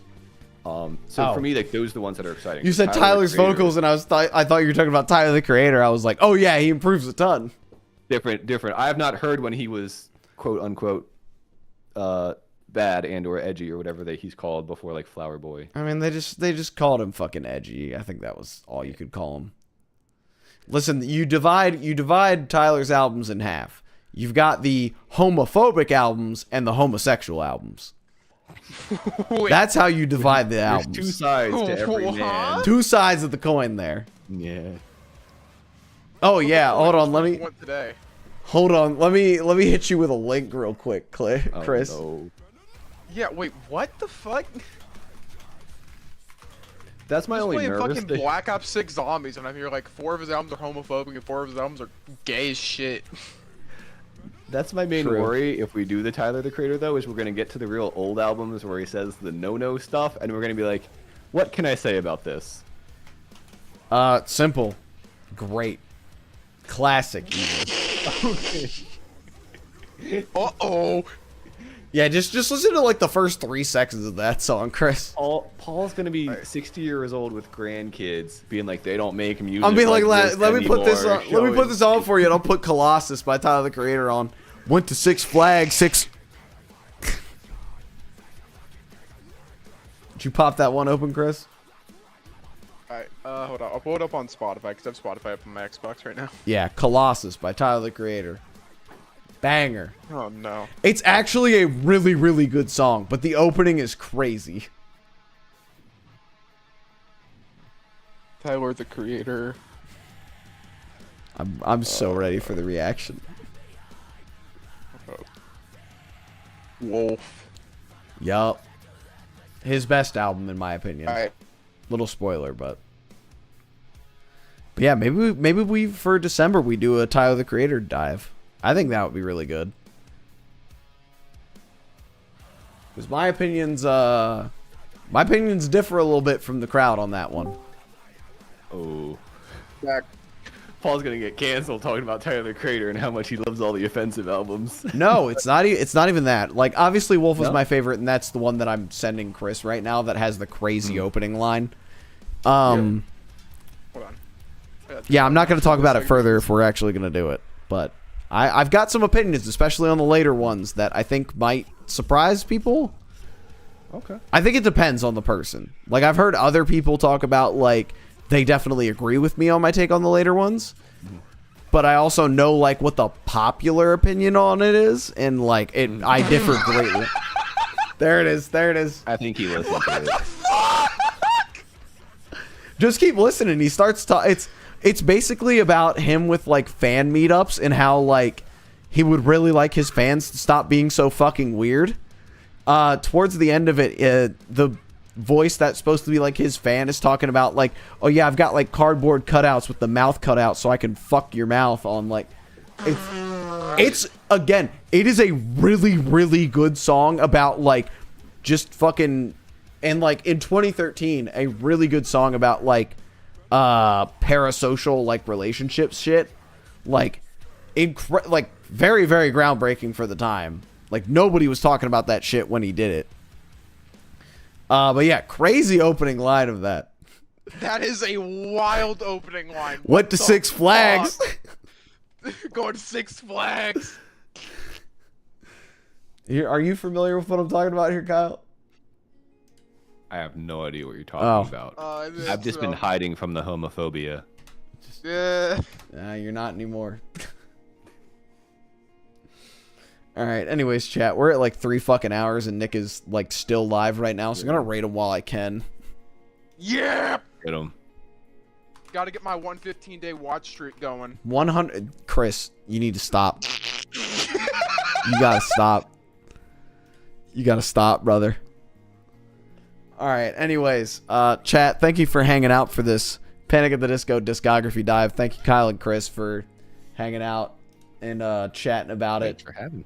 Yeah, anytime, brother. Again, we gotta. Well, let's maybe make a date in advance this time that we Yeah. have to do it on, and like that'll be a little easier to plan around. Maybe that's the last stream before I go home, and like last stream of the year, which would then make it, I think, December 18th.